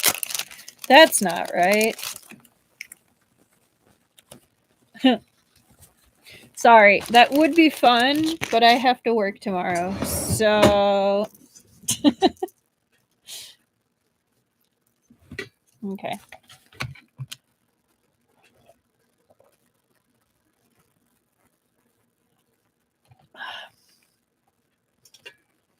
All right. 43. What time? 1:35. 45. Okay. Chapter 43. The new bowl arrived, and Feng Xiao finally quieted down. Afraid he'd find another excuse to make trouble, Qiao Xian returned with not only the chopsticks and spoon, but also a bundle of hemp rope. She threw the last item at Feng Xiao's feet. "What's this?" asked Feng Xiao lazily. "To hang myself with? My apologies. The heavens would never permit the death of someone so peerlessly extraordinary as myself." "Aren't you obsessed with cleanliness?" asked Xiao Xian coolly. "Inns like this don't change their bedding. Everyone sleeps on the same sheets. You needn't share the bed with Yi Gua. If you tie this rope at each end of the room, surely you can balance on it to sleep. That's the cleanest option." The four of them were traveling as two couples. Naturally, Feng Xiao and Chu Chu shared a room. What Xiao Xian didn't mention was that if Feng Xiao slept on the rope hammock, Chu Chu could get some undisturbed rest. Chu Chu ducked his head and bit into a lamb pastry. Xiao Xian was too young yet if she thought petty tricks would work on that Feng bastard. If he could go a second without getting up to mischief, he wouldn't be Feng Xiao. Chu Chu didn't know what the lamb had been spiced with, but the meat nestled within the flaky casing was tender and not at all gamey. The mingled aroma of meat and pastry flooded his mouth with each bite, soothing his heart after a long journey, subsisting on nothing but dry rations. That sounds so good. That actually kind of sounds like something called a pasty or a pasty. I think it's a Northwestern thing.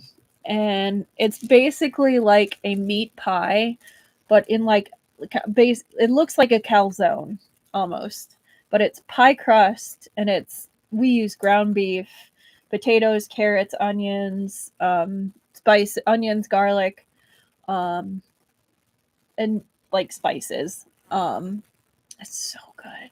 It's fantastic in cold weather. But that's what it sounds like. A lot of it.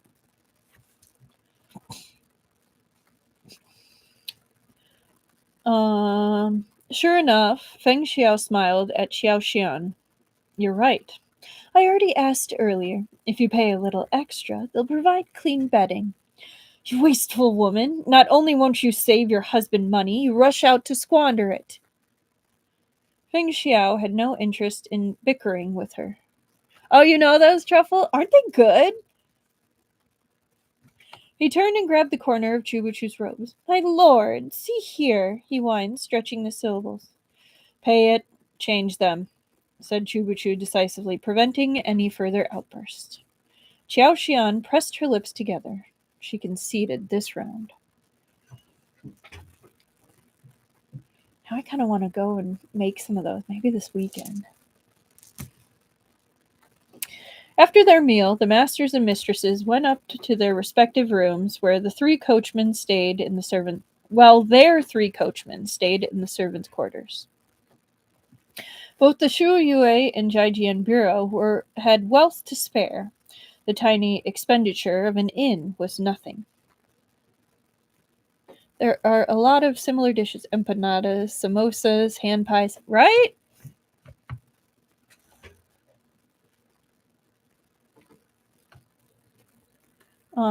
Both the Shu Yui and Jijian Bureau had wealth to spare. The tiny expenditure of an inn was nothing.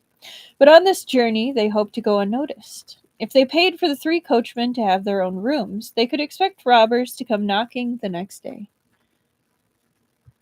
are really good. The best ones are up north in the Iron Range. Yeah. I think they're really common in Wisconsin too. We've made them like my whole life, so like I know it. But I remember when I was young, there was this one stand we would go to when we would go camping in Wisconsin, and it was chef's kiss. Um, I mean, the ones we make are fantastic too, but like there's something special about getting one piping hot that you don't have to make yourself. That's kind of nice. Okay. The guest rooms here paled beside those of the capital, but they were spacious enough. The porter took their money and returned promptly with fresh bedding and pillows. The blanket had been freshly aired, and the smell of sunlight still lingered. Oh, that's the best. Chubuchu was asleep the moment his head hit the pillow. He hadn't the stamina of the other three, who all practiced martial arts. Even the coachmen, who were often out and about driving, were sturdier than he was. He fell ill often with all the agony that entailed. If not for the fact that he'd been drinking medicine like water, he'd never have been able to hold on this long. He'd frequently been ill throughout the trip and spent most of his time in the carriage drifting in and out of consciousness. Yet his mind was terrifyingly sharp. Seconds after waking, he could answer any question Xiao Xian posed to him. Feng Xiao was constantly provoking Chu Wu Chu, trying to get under his skin and delighting in his setbacks. I get it. We're always getting store-bought ones, but they heat up nice. Yeah.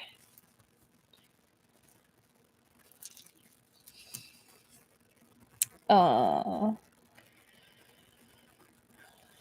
But he'd never laughed at his illnesses.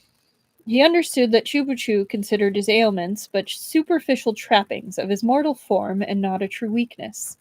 In fact, Chubuchu had used his physical condition many times to lull enemies into dropping their guard. Back at Chu Shan Manor, when Feng Xiao had poisoned Chubuchu with incense of helplessness, he too had fancied Chubuchu in the palm of his hand.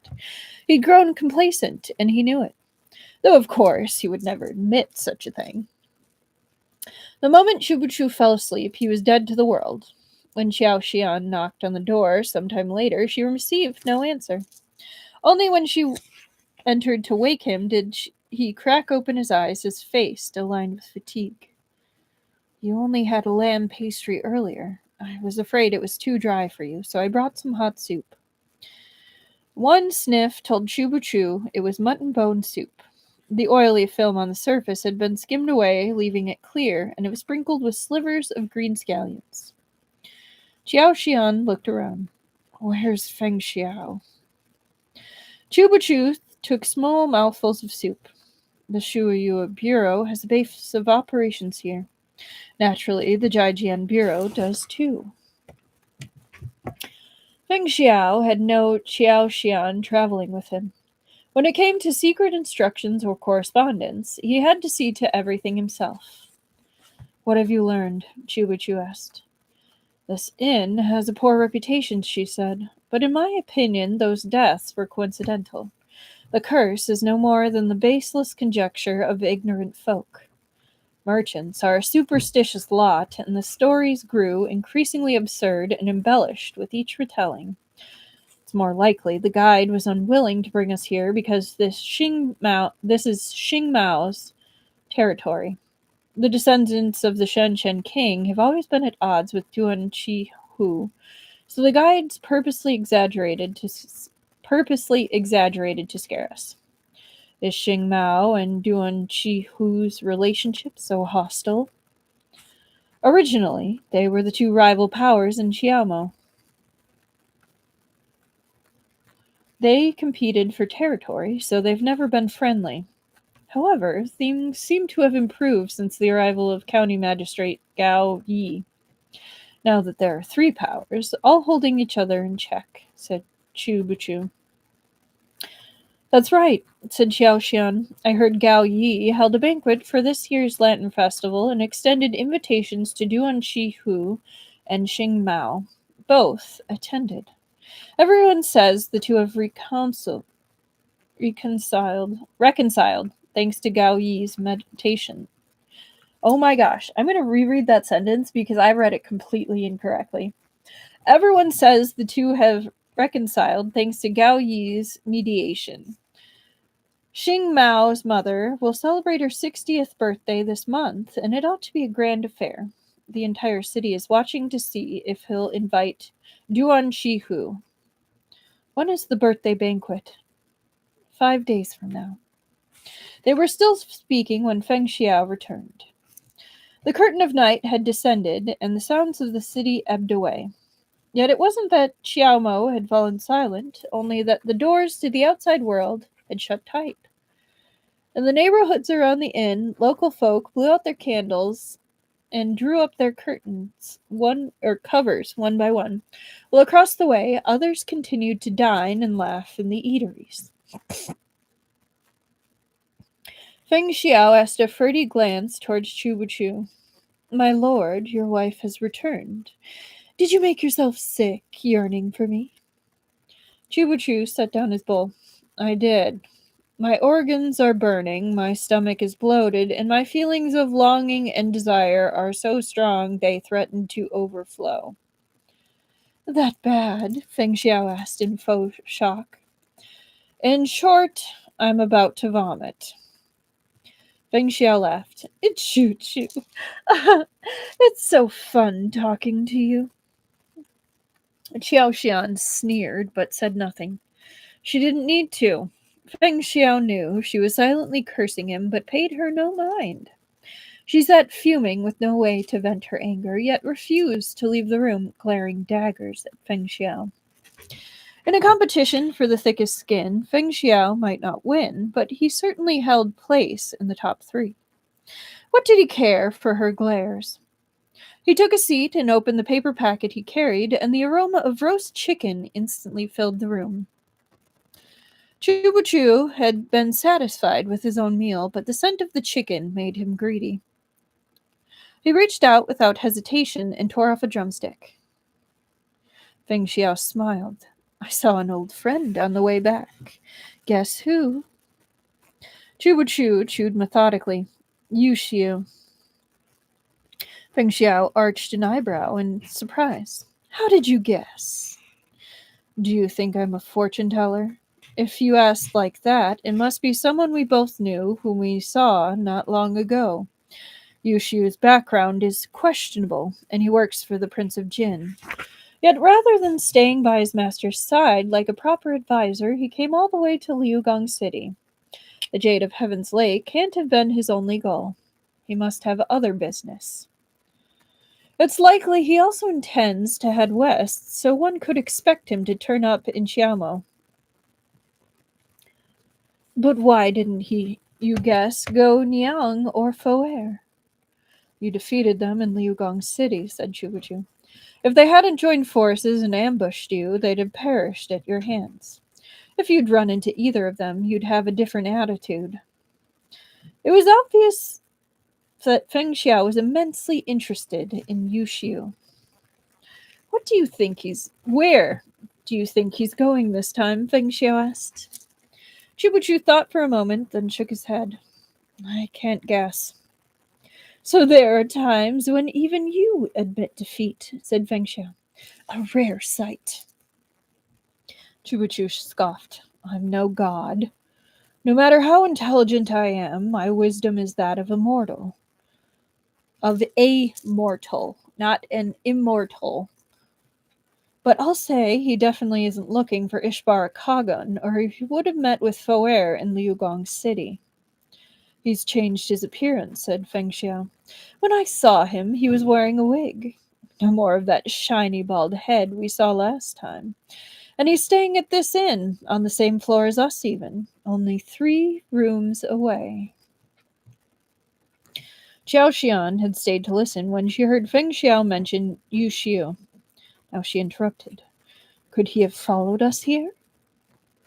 The 4 of them were well disguised. Even if they met Yu Xiu face to face, they weren't worried about being recognized.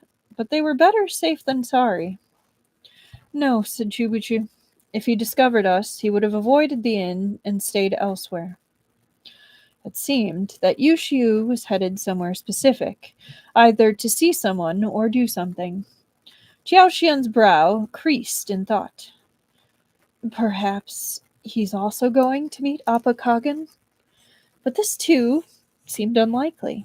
The Khaganate had many Khagans, and Appa was of middling power among them. Yushiu was a counselor to the Prince of Jin. What he did, what did he have to gain from Appa Kagan? Chubachu laid down the drumstick, picked clean, and reached for a wing. If we don't know, we don't know. Things will fall into place when the time comes. If Yushu takes the same road as us, we'll discover his aims sooner or later. Feng Xiao smiled. Since you've helped yourself, at least thank the one who brought the meal. Your lordship ate food meant for your wife. Should you not express your gratitude? And how much of my money have you spent on the trip? Asked Chubachu. A new bowl, spoon, and chopsticks. I even paid for new bedding. I've only had a drumstick, yet you demand compensation? Cough up what you owe me first.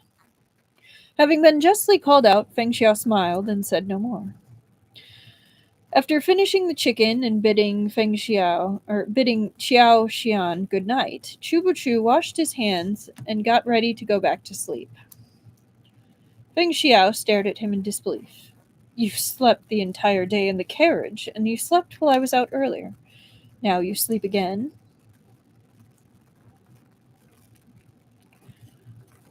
He was practically calling Chubuchu a lazy pig. Chubuchu was phlegmatic? Phlegmatic? Phlegmatic. Okay. Phlegmatic. My health is poor. Extra sleep is good at taking supplements.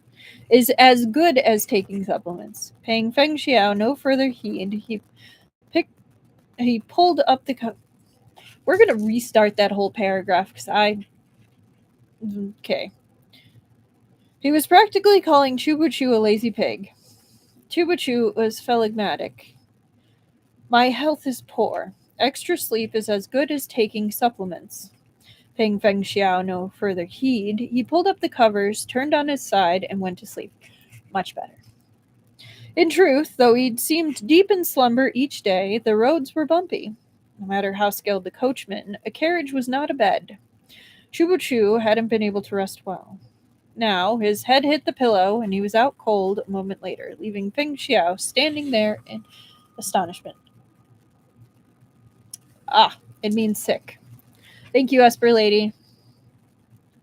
The room had only one bed. Oh, there was only one bed!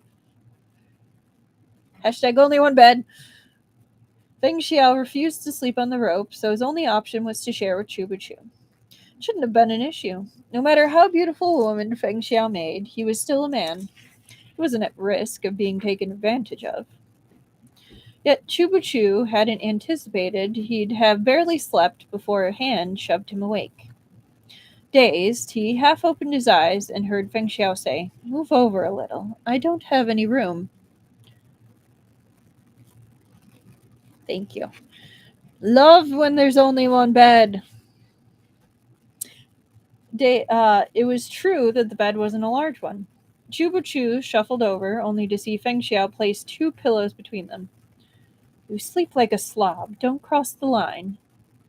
Chubuchu couldn't resist mocking him. Are you a woman? Feng Xiao quirked a brow. You didn't even wash and change before getting in bed. If you go boil some water and wash, my venerable self will remove the pillows. Bathing at this time of year was no simple task. One had to ask the inn staff to rekindle the furnace, boil the water, and carry it to one's room, pail by pail. At this time of night, most people were asleep. Who on earth would get up to boil some water? Chubuchu schooled himself to patience. He didn't move, his back to Feng Xiao. Whatever you say. He thought he'd finally get a good night's sleep rest, but all too soon he was shaken awake again. Don't snore. It's noisy. Chubuchu gritted his teeth. I do not snore. My circulation is poor. My nose gets congested when I lie down, so my breathing is louder than normal. If you can't sleep, go on the roof and watch the moon. Deputy Chief Fang, I swear on all that's holy, I'll see that anyone who disturbs my rest suffers a fate worse than death. Are you sure you want to spend the rest of this journey fighting me? Yeah, you don't fuck with people in sleep. Especially not a sick person. Feng Xiao is such a child. When you are sharing a bed, there are rules. One of those is you accept what you get. If someone's snoring, like, there's not much they can do to fix it.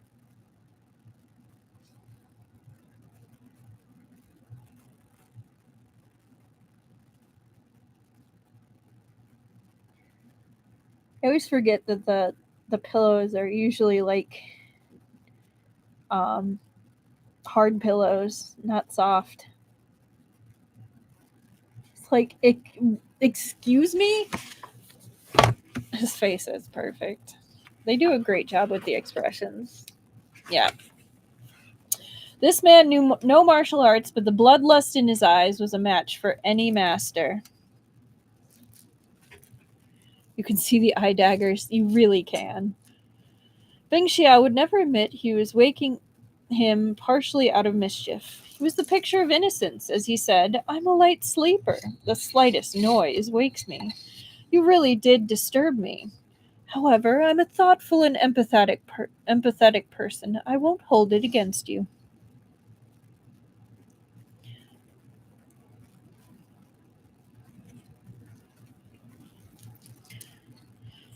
Chubuchu huffed out a long breath, then laid down and went back to sleep.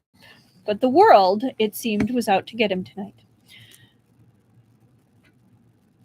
Only a short time later, he was woken again. Before he could lose his temper, he heard Feng Xiao. There's a fire outside. Chubuchu smelled wood smoke. When Feng Xiao opened the window, firelight flooded in. From their window on the third floor, they could see a massive blade, so fierce it had already consumed one building. Gradually, the rest of the city began to stir. Neighbors carried water to help douse the fire, a task that took most of the night. Though Chubuchu's assistance wasn't required, he'd been woken so often it was difficult to sleep again. When he rose the next day, there were dark smudges under his eyes. Poor dude.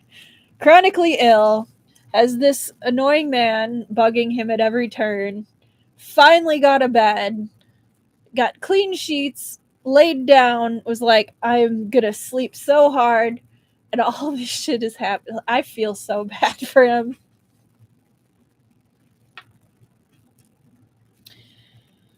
Xiao Xian looked at him in concern. Did you not sleep well, Yi Dagua? Bing Xiao blushed.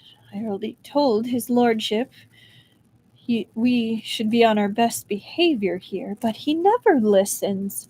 He tormented me half the night. Oh, this wife is too embarrassed to say it. Jiao Xian was speechless. Her hand was itching again. Any proper woman would never say such vulgar words in public, but Feng Xiao wasn't a woman, let alone a proper one. He cared nothing for a spotless reputation. Xiao Xian finally realized that riling Chubuchu up was Feng Xiao's daily pastime, his great entertainment. Yet Chubuchu, who yesterday had seemed as if he couldn't stand Feng Xiao's antics, was unperturbed.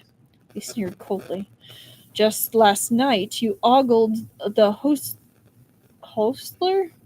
Zhang San, then made eyes at Li Si from the kitchens. And how many times did you cuckold me in Liugong City? I endured it in silence, but even here you refused to stop. Why don't you head into the city and see who has a bed that needs filling? I'm sure there's plenty of fun to be had. In just a few sentences, he'd painted a lurid picture for the guests at the adjacent table. All turned to stare at Feng Xiao, some curious and others vivacious. Perhaps they too could enjoy a clandestine encounter with this unbearably lonely woman tonight. The corner of Qiao Xian's mouth jumped. These men were impossible. They all agreed to keep her low profile, yet this was drawing more attention. What married woman would so brazenly cheat on her husband? What married man would shout it to the whole room? Let's switch tables, said Jin Lian to Qiao Xian. Agreed, Qiao Xian said. The two of them rose to move. At that moment, several constables entered the hall and looked around. Is a man named Yi Yang staying here? The porter, who had bustled up to greet them, bowed. He was promising to check the register when Chubuchu spoke up. I'm Yi Yang. How can I help you? The constable in the lead glanced at him and waved the others forward. Seize him. Wait. Feng Xiao stood and stepped in front of Chubuchu. Surely you can't arrest someone without a reason. The constable's voice was cold. The reason is last night's fire. The guide Chang perished in the flames. There's a report that you had a disagreement with him in the streets yesterday afternoon. Yi Yang, you're suspected of arson and murder. Oh. Suspicious.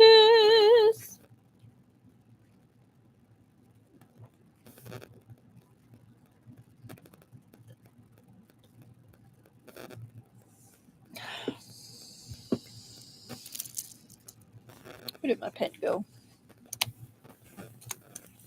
201:45.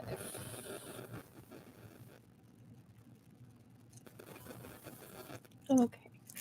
Chapter 44. Gao Yi had had a bad feeling since early morning. It was his habit to perform a divination right after waking, but today he'd forgotten. He suspected this was an ill omen and had sent someone to fetch his tortoise shell and copper coins. Gao Yi had a strange fixation with divination. When anyone came to see him, he insisted on checking his fortune before admitting them. Even his wife was at the end of her rope. He might as well use divination to decide whether to lead with his right or left foot. When walking, she jeered. Gao Yi had given her suggestion serious thought, but ultimately felt it was too time-consuming. That's how you know it's bad. Yo.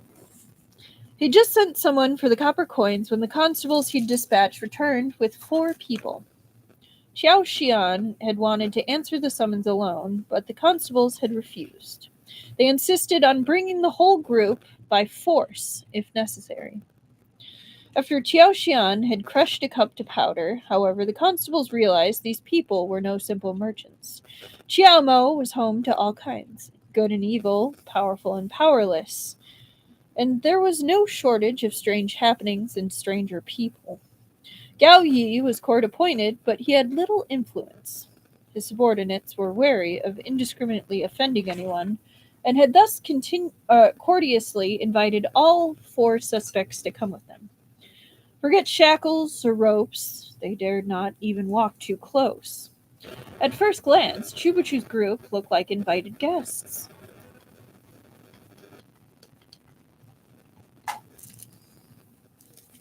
Gao Yi was addicted to his copper coins, but he was no fool. When he saw his subordinates' respectful attitude, he understood that this must be a troublesome group. Xiao Xian stepped forward. Magistrate Gao, can you explain why we've been called here? She didn't bow or cup her hands, much to Gao Yi's displeasure. Looking behind her, he saw her companions' expressions were calm, confident, and entirely without fear. Indeed, these were no ordinary people. He looked at the deputy magistrate beside him, who coughed belatedly. This is our city's honorable magistrate. Why don't you bow? We have our reasons, of course, Qiao Xian said evenly. But first, let us discuss the death of Cheng Cheng. The deputy magistrate glanced at Gao Yi. Seeing his superior wasn't about to upbraid them for their lack of manners, he had no choice but to do as she said. Last night, there was a fire in the city. 2 people died. The first was Li Fei, the assistant broker of Rongxing Pawn Shop, and the other was Cheng Cheng, who took odd jobs within the city. Someone claimed to have seen you arguing with Cheng Cheng yesterday and suggested you killed him because of a grudge. It is the magistrate's duty to call you in so we may ask for clarification. In addition to Gao Yi and his deputy, another man sat silently at the side of the room. He was in his 30s or 40s, with an arrogant demeanor and sumptuous dress to match. Presumably, this was the witness who'd reported the argument. Cheng Cheng tried to con us yesterday, said Xiao Xian. We taught him a lesson. When he realized his mistake, he begged for mercy.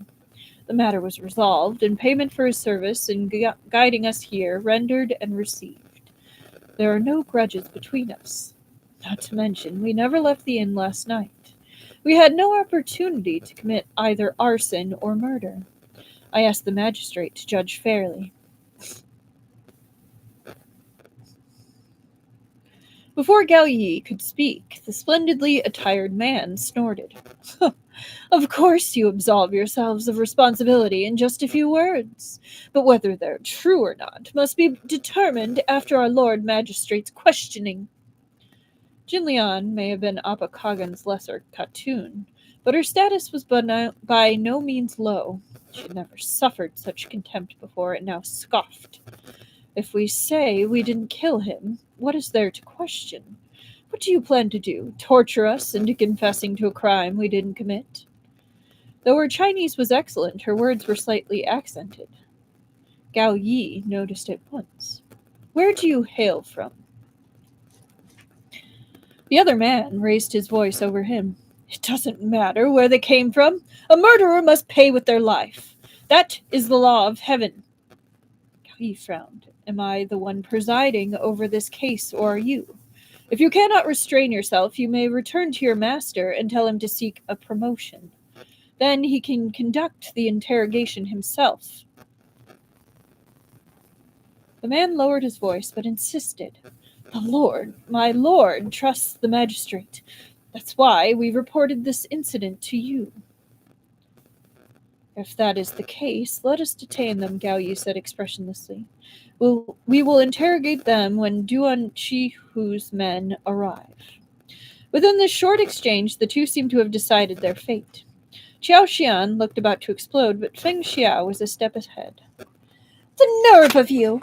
Don't you know who my lord is? His tone was haughty, no less so than that of the lavishly dressed man. But he'd taken the words right out of Chubuchu's mouth, and Chubuchu looked at him askance. Feng Xiao raised his chin high. My lord is the nephew of the king of Kucha, ordered by his liege to travel to the Central Plains on important business. Now that our business has concluded, we are returning to Kucha. Yet you've accused him unjustly and detained him without reason. If you cannot offer a suitable explanation, you can be sure we'll take this to the king himself. Gao Yi's head had begun to throb. If only he'd remembered to do his divination this morning, he'd have refused to see Xing Mao's man. Never mind Xiao Xian's group. He softened his expression, ready to placate them, but the other man refused to let it go. What proof do you have of your identity? The group was composed of both men and women, and four was suspiciously few for a royal envoy. Though Kucha was a small country, it wasn't a poor one. This man had seen all sorts of people. He refused to believe them so easily. Oh. Hostler, person who handles the horses. And good night, Truffle. We still have like 12 pages, so it'll be a bit. But good night. Hope to see you Thursday.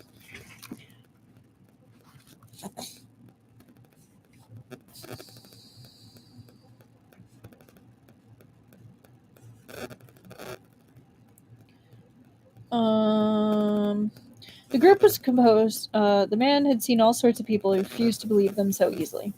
Yet to his surprise, Chubuchu produced a golden seal. Carved upon it in both Kuchanian and Han characters was a clear statement of the identity of its holder, Kuchan's left magistrate of Wu, Shang Jing.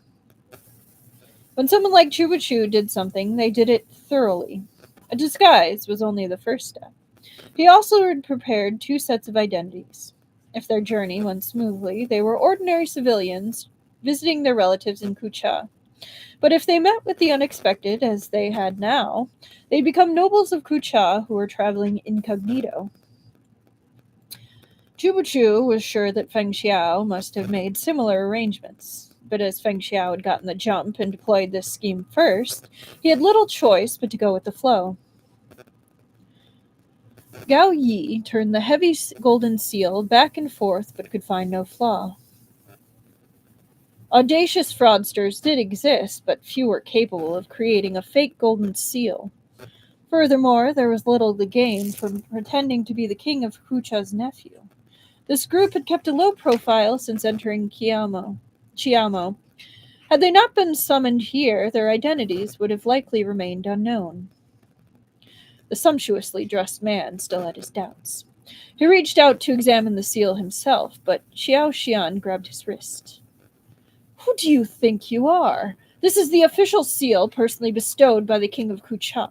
It is not some trinket you can handle however you please. Don't think we'll forget how you've slandered us today. I am an assistant official under the king of Shanshan, the man argued. I'd never make such reckless accusations. The nation of Shanshan has long been destroyed, Xiao Xian scoffed. What king of Shanshan? No ordinary civilian would speak of royalty in such a tone.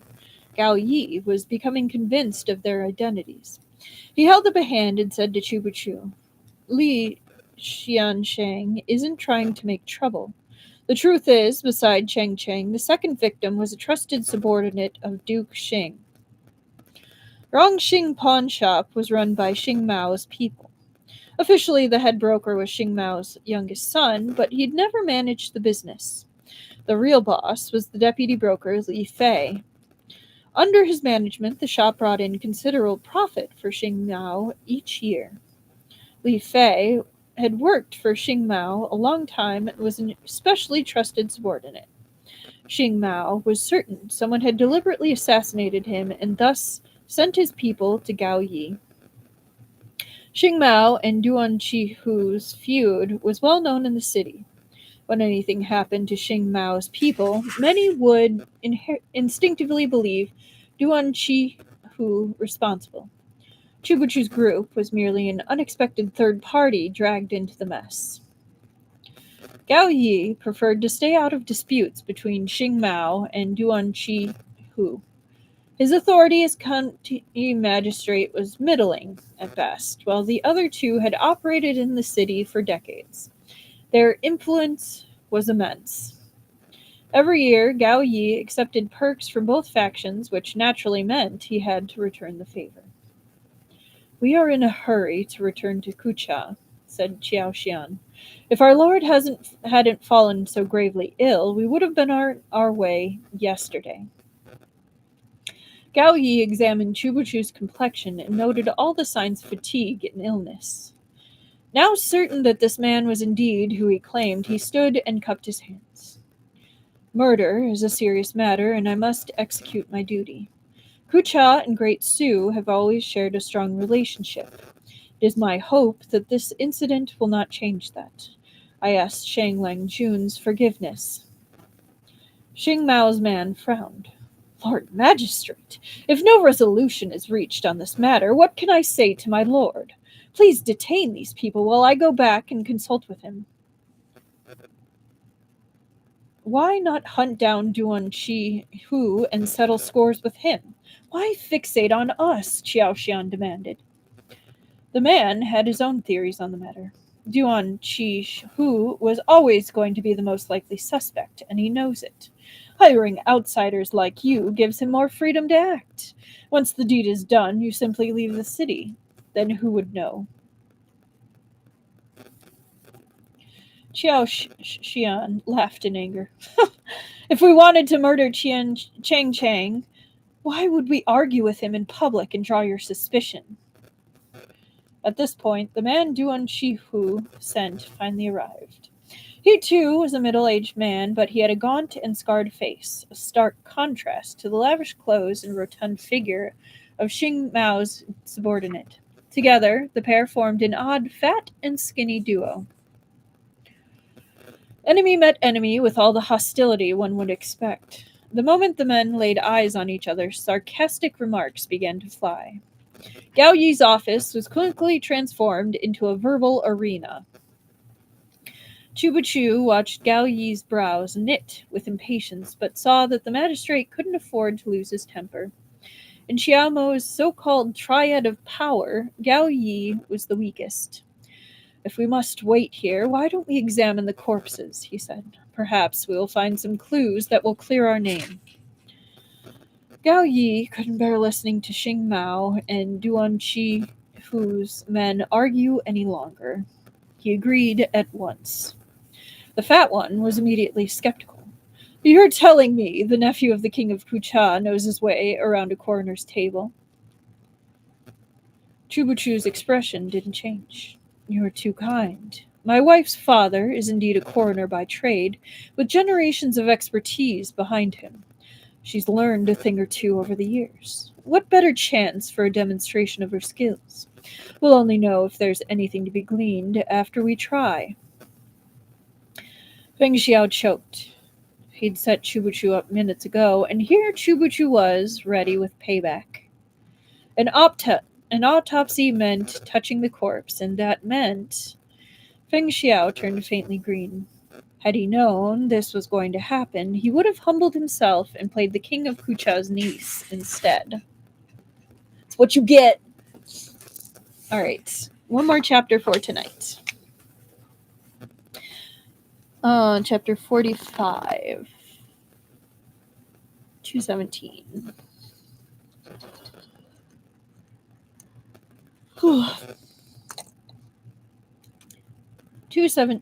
Chapter 45.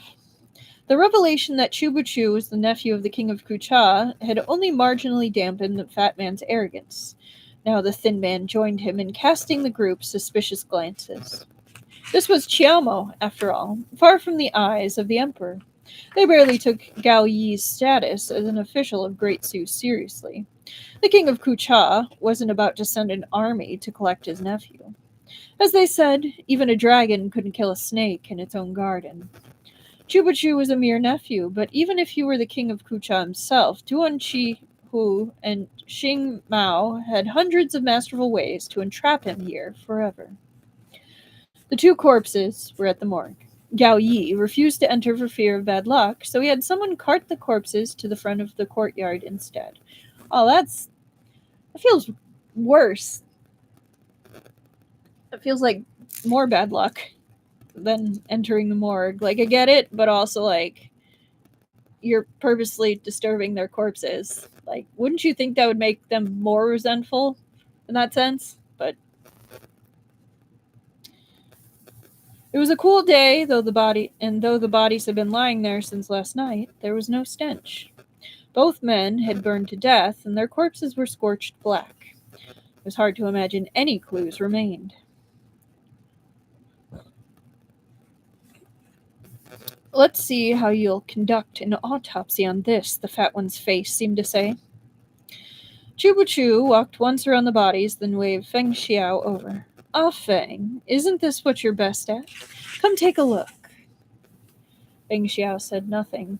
The scent of char assailed his nose, and his mouth twitched.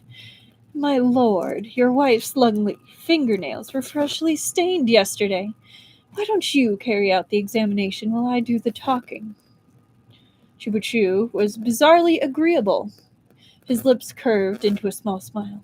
Of course. With no regard for the filth, he placed a hand on the first corpse and began to examine it, feeling upward from the stomach. The corpse's garments had been burned to flaking ash, and the pieces remained stuck to the skin.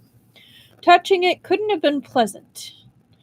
The observers felt their hair stand on end. The fat and skinny duo covered their mouths and noses, and even Gao Yi had backed up to the doorway. Yet Chubuchu remained unperturbed, as though what he touched was the jade-like skin of a beautiful woman, and not a cracking corpse charred past the point of recognition. Feng Xiao was an unrivaled martial artist, and when it came to intellect, he was the first to rank himself among the sharpest of minds. Still, that didn't mean he knew anything about autopsies. Since Shubuchu had described his supposed generations of expertise, he had no choice but to play along. He watched Shubuchu palpate the corpse and asked, "How's the torso?" "His chest is uninjured. As for his back..." Shubuchu flipped the corpse over. With a crack, an arm fell to the floor. Everyone stared. "I didn't use much strength," Shubuchu said innocently. "Ah Fang, pass me his arm." Xiao Xian quickly turned aside, lest Gao Yi and the others see the malicious glee dancing in her eyes. Feng Xiao pressed a hand to his forehead. "Oh, I'm suddenly a bit dizzy. My lord, your wife just remembered. The doctor said our child is still small, so I oughtn't touch anything with too much negative yin energy. Of course, we must listen to the doctor. Your lordship wouldn't want his child to be born with any defects." Chubuchu didn't answer. He glared at Feng Xiao's stomach, then looked away face blank and returned to examining the corpse. "The spine is uninjured." He turned the body over a few more times. The fat one asked, "You still haven't found anything?" The skinny one asked, "Aren't you just wasting our time?" "There's definitely something odd about Li Fei's death," groused the fat man. "Magistrate, detain these four and interrogate them carefully. If you ask me, you should send someone to Kucha to inquire whether the king really has such a nephew. If not, they must be the culprits. Someone secretly sent them to kill Li Fei." "What do you mean by someone?" The skinny man frowned. "Speak plainly if you have the guts." "What? I didn't say any name." As the two prepared to rip into each other again, Gao Yi readied himself to mediate out of habit. Chubuchu had shown the golden seal to prove his identity, but in all honesty, Gao Yi had no mind to meddle even if this nephew turned out to be a fraudster from the Jianghu. Ever since he had arrived in Xiaomo and discovered Duan Qihu and Xing Mao had already divided the city between them, Gao Yi had extinguished his once fiery ambition of climbing the ranks. After enduring for so many years, he'd accepted a mediocre position if it meant that he could leave. Even a tiny county on the border would be better than staying in Xiaomo. Though he received a considerable number of kickbacks from Duan Qihu and Xing Mao every year, he was caught between them like a rock in a hard place. I feel kind of bad for the man. Chubuchu's slow drawl came from beside him. Neither of them had injuries on their chests or backs. However, they were both murdered before they were burned. All three observers froze. The fat and skinny duo forgot their quarrel long enough for one of them to exclaim, "Ridiculous! On what do you base these sensational claims?" "Look at his mouth," said Chubuchu. He pried open the mouth of one of the corpses. Too curious to resist, Gao Yi came forward to look. The fat and skinny duo behind him had no choice but to swallow their nausea and lean forward as well. If they'd burned to death, ash and dust would have entered their mouths and noses as they breathed. Their mouths are clean, which indicates that they were burned after they were killed. Until this moment, Gao Yi had wanted to wrap up this case without any fuss. When I heard that they had perished in the fire, he hadn't doubted the claim. But now he had to ask, "Can you tell how they died?" Touching the back of the corpse's neck, Chubuchu paused. "Ah Feng, come take a look." "My lord, you can tell me from here." Feng Xiao was certain Chubuchu was setting him up. He refused to come a step closer, even on pain of death. Chubuchu smiled at him. "Human life is precious. We can only avenge the lives of those deceased by uncovering the truth." He spoke gently. "Ah Feng, I know you've been despondent since we lost our child. You feel the babe is still in your womb. But that's why we need to perform more good deeds for the sake of our child. Isn't that so?" Feng Xiao's mouth twitched. "Fine. You win this time, you lunatic." Chubuchu arched a brow. Who asked you to tell such brazen lies? I'm merely helping you polish them. Get over here before I show you my next trick. I assure you, you'll like it even less. The two locked eyes. Finally, Feng Xiao took a reluctant step forward.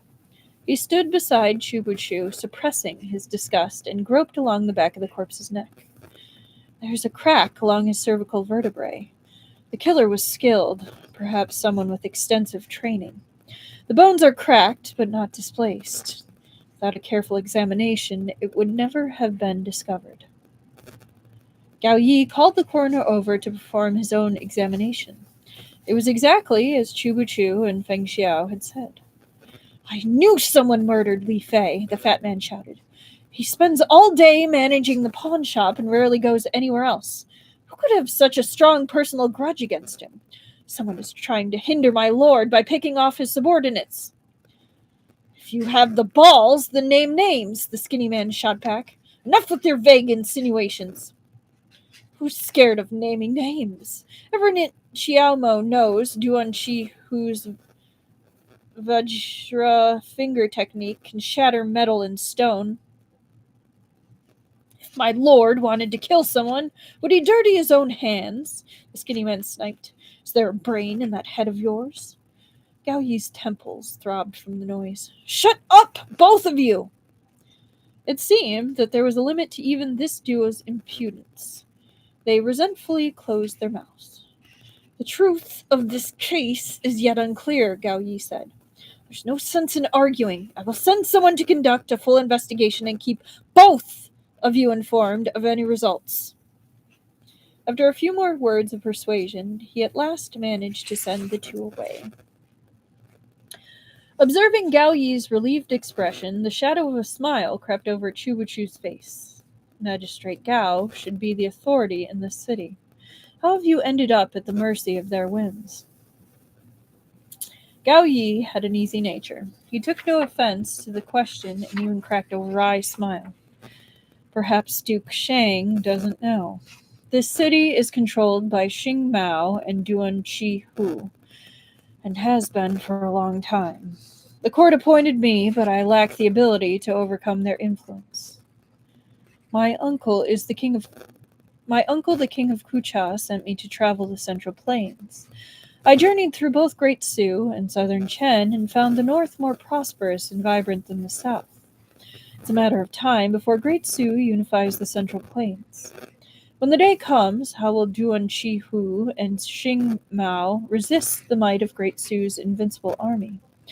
Magistrate Gao should take heart.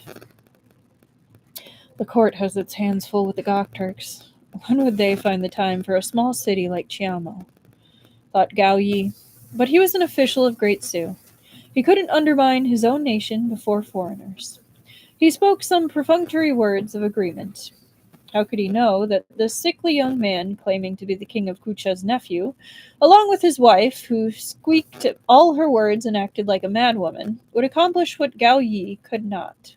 With a wave of their hands, they would stabilize Qiamo, collapse three powers into one, and bring the city securely under Great Su's rule. But Gao Yi knew nothing of these four's true identities, nor how terrifying they truly were. Duan Qi Hu started as a highwayman, Qiao Xian said. How did he come to dominate Qiamo and amass so many followers? I'm not sure myself, said Gao Yi. They say he's charismatic and knows how to win people over. If he earned but a single copper coin, he'd split it among his men. That kind of attitude inspires loyalty. He's a talented man, no less formidable than any hero. Not only do a third of the city's businesses belong to him, it's said his martial arts are first rank. In contrast, Xing Mao sat on the legacy of the previous kings of Shanshan. He had more troops, more horses, more money, and more supplies, yet he could barely maintain their current stalemate. Clearly, he wasn't quite Duan Qi Hu's match. But this murder case lacked any logic or motive. Other than the fractures in the corpse's spine, they had no other leads. With so little to go on, Gao Yi had no interest in pursuing the case against Chubuchu's group. He only requested they stay in Qiaomo so they could be summoned for questioning should the need arise. Feng Xiao asked Gao Yi for a basin of clean water and scrubbed his hands with a soap a dozen times, but still felt there was a smell. He left, set on finding a cosmetic shop to purchase perfumed sachets he could rub on his hands. Qiao Xian couldn't resist taking a shot at him. Do you really fancy yourself a woman? Are you insulting yourselves? Asked Feng Xiao, or Jin Lian. Qiao Xian rolled his eyes, and Jin Lian joked. I might be a woman, but I'm nowhere near as fussy as you.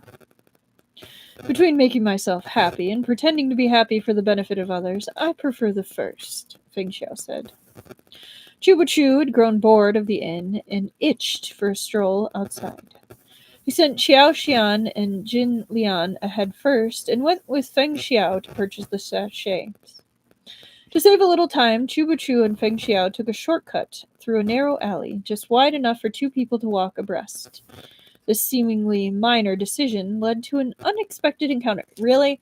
You're in a city you know has cutthroats, cut purses, like thieves, everyone, and you take a short alley? Like, that is like horrible decision making. Like, I know that like one of you is ridiculously powerful, the other one's ridiculously smart, but that is a dumb decision. Like, that is like horror movie level stupid. And apparently I'm right, because Esper Lady says, ooh, I love this. I know I'm right. Alright, up ahead, a white silhouette glided toward them with great haste, about to turn the corner into the alley. Who else could it be but their old acquaintance, Yu Xiu? But this time, he wasn't alone. Another figure walked beside him. They were about to come face to face. It was too late to retreat, and with Yu Xiu's sharp eyesight, who knew what suspicious details he might spot in their disguises? Feng Xiao did nothing by halves. Without a moment's hesitation, he wrenched his collar open and yanked Chuba Chu hard against him, panting delicately. Don't be so impatient, my lord. We're in broad daylight. Your wife will be too embarrassed to look anyone in the eye after this. Chuba Chu was rendered utterly speechless. Oh, goodness. And that is where we end for tonight. Oh, boy. You're right. You're right, Esper Lady. It is a fun scene. And I cannot wait till Thursday to see exactly how that plays out. And it is fantastic. Okay. Oh, goodness. I am sure Chuba Chu will love it. And it will end fine. I have a feeling that Yu Xiu is going to have a crush on Feng Xiao. And it's going to be great. Oh, boy. Oh, boy, oh, boy. But we will have to wait until Thursday to see. Oh, you did! Yes, you got back in time for the end. Welcome back, Truffle. Yeah. So that will definitely be interesting, and will probably be a lot more shenanigans other than just pretend rendezvous in the alleyway. But I love that was Feng Xiao's first knee-jerk reaction is shunk. Oh no! Ay, ay, ay. Anyway, thank you all for tuning in and listening. As always, I greatly appreciate my book garden. It's always fun for me when you all chime in and add comments or help me look up things, which I very much appreciate. Audacity is definitely his middle name. I agree, Truffle. But yeah, join me Thursday to continue in part 2 of book 2 of Peerless. And I will see you then. For everyone listening later, I hope you enjoyed. Sorry it was a little more rambly tonight. But yeah. Oh yeah, and happy St. Patty's Day, everybody. Good night. Thank you, Mo Mars Rover. Thank you for listening. Good night.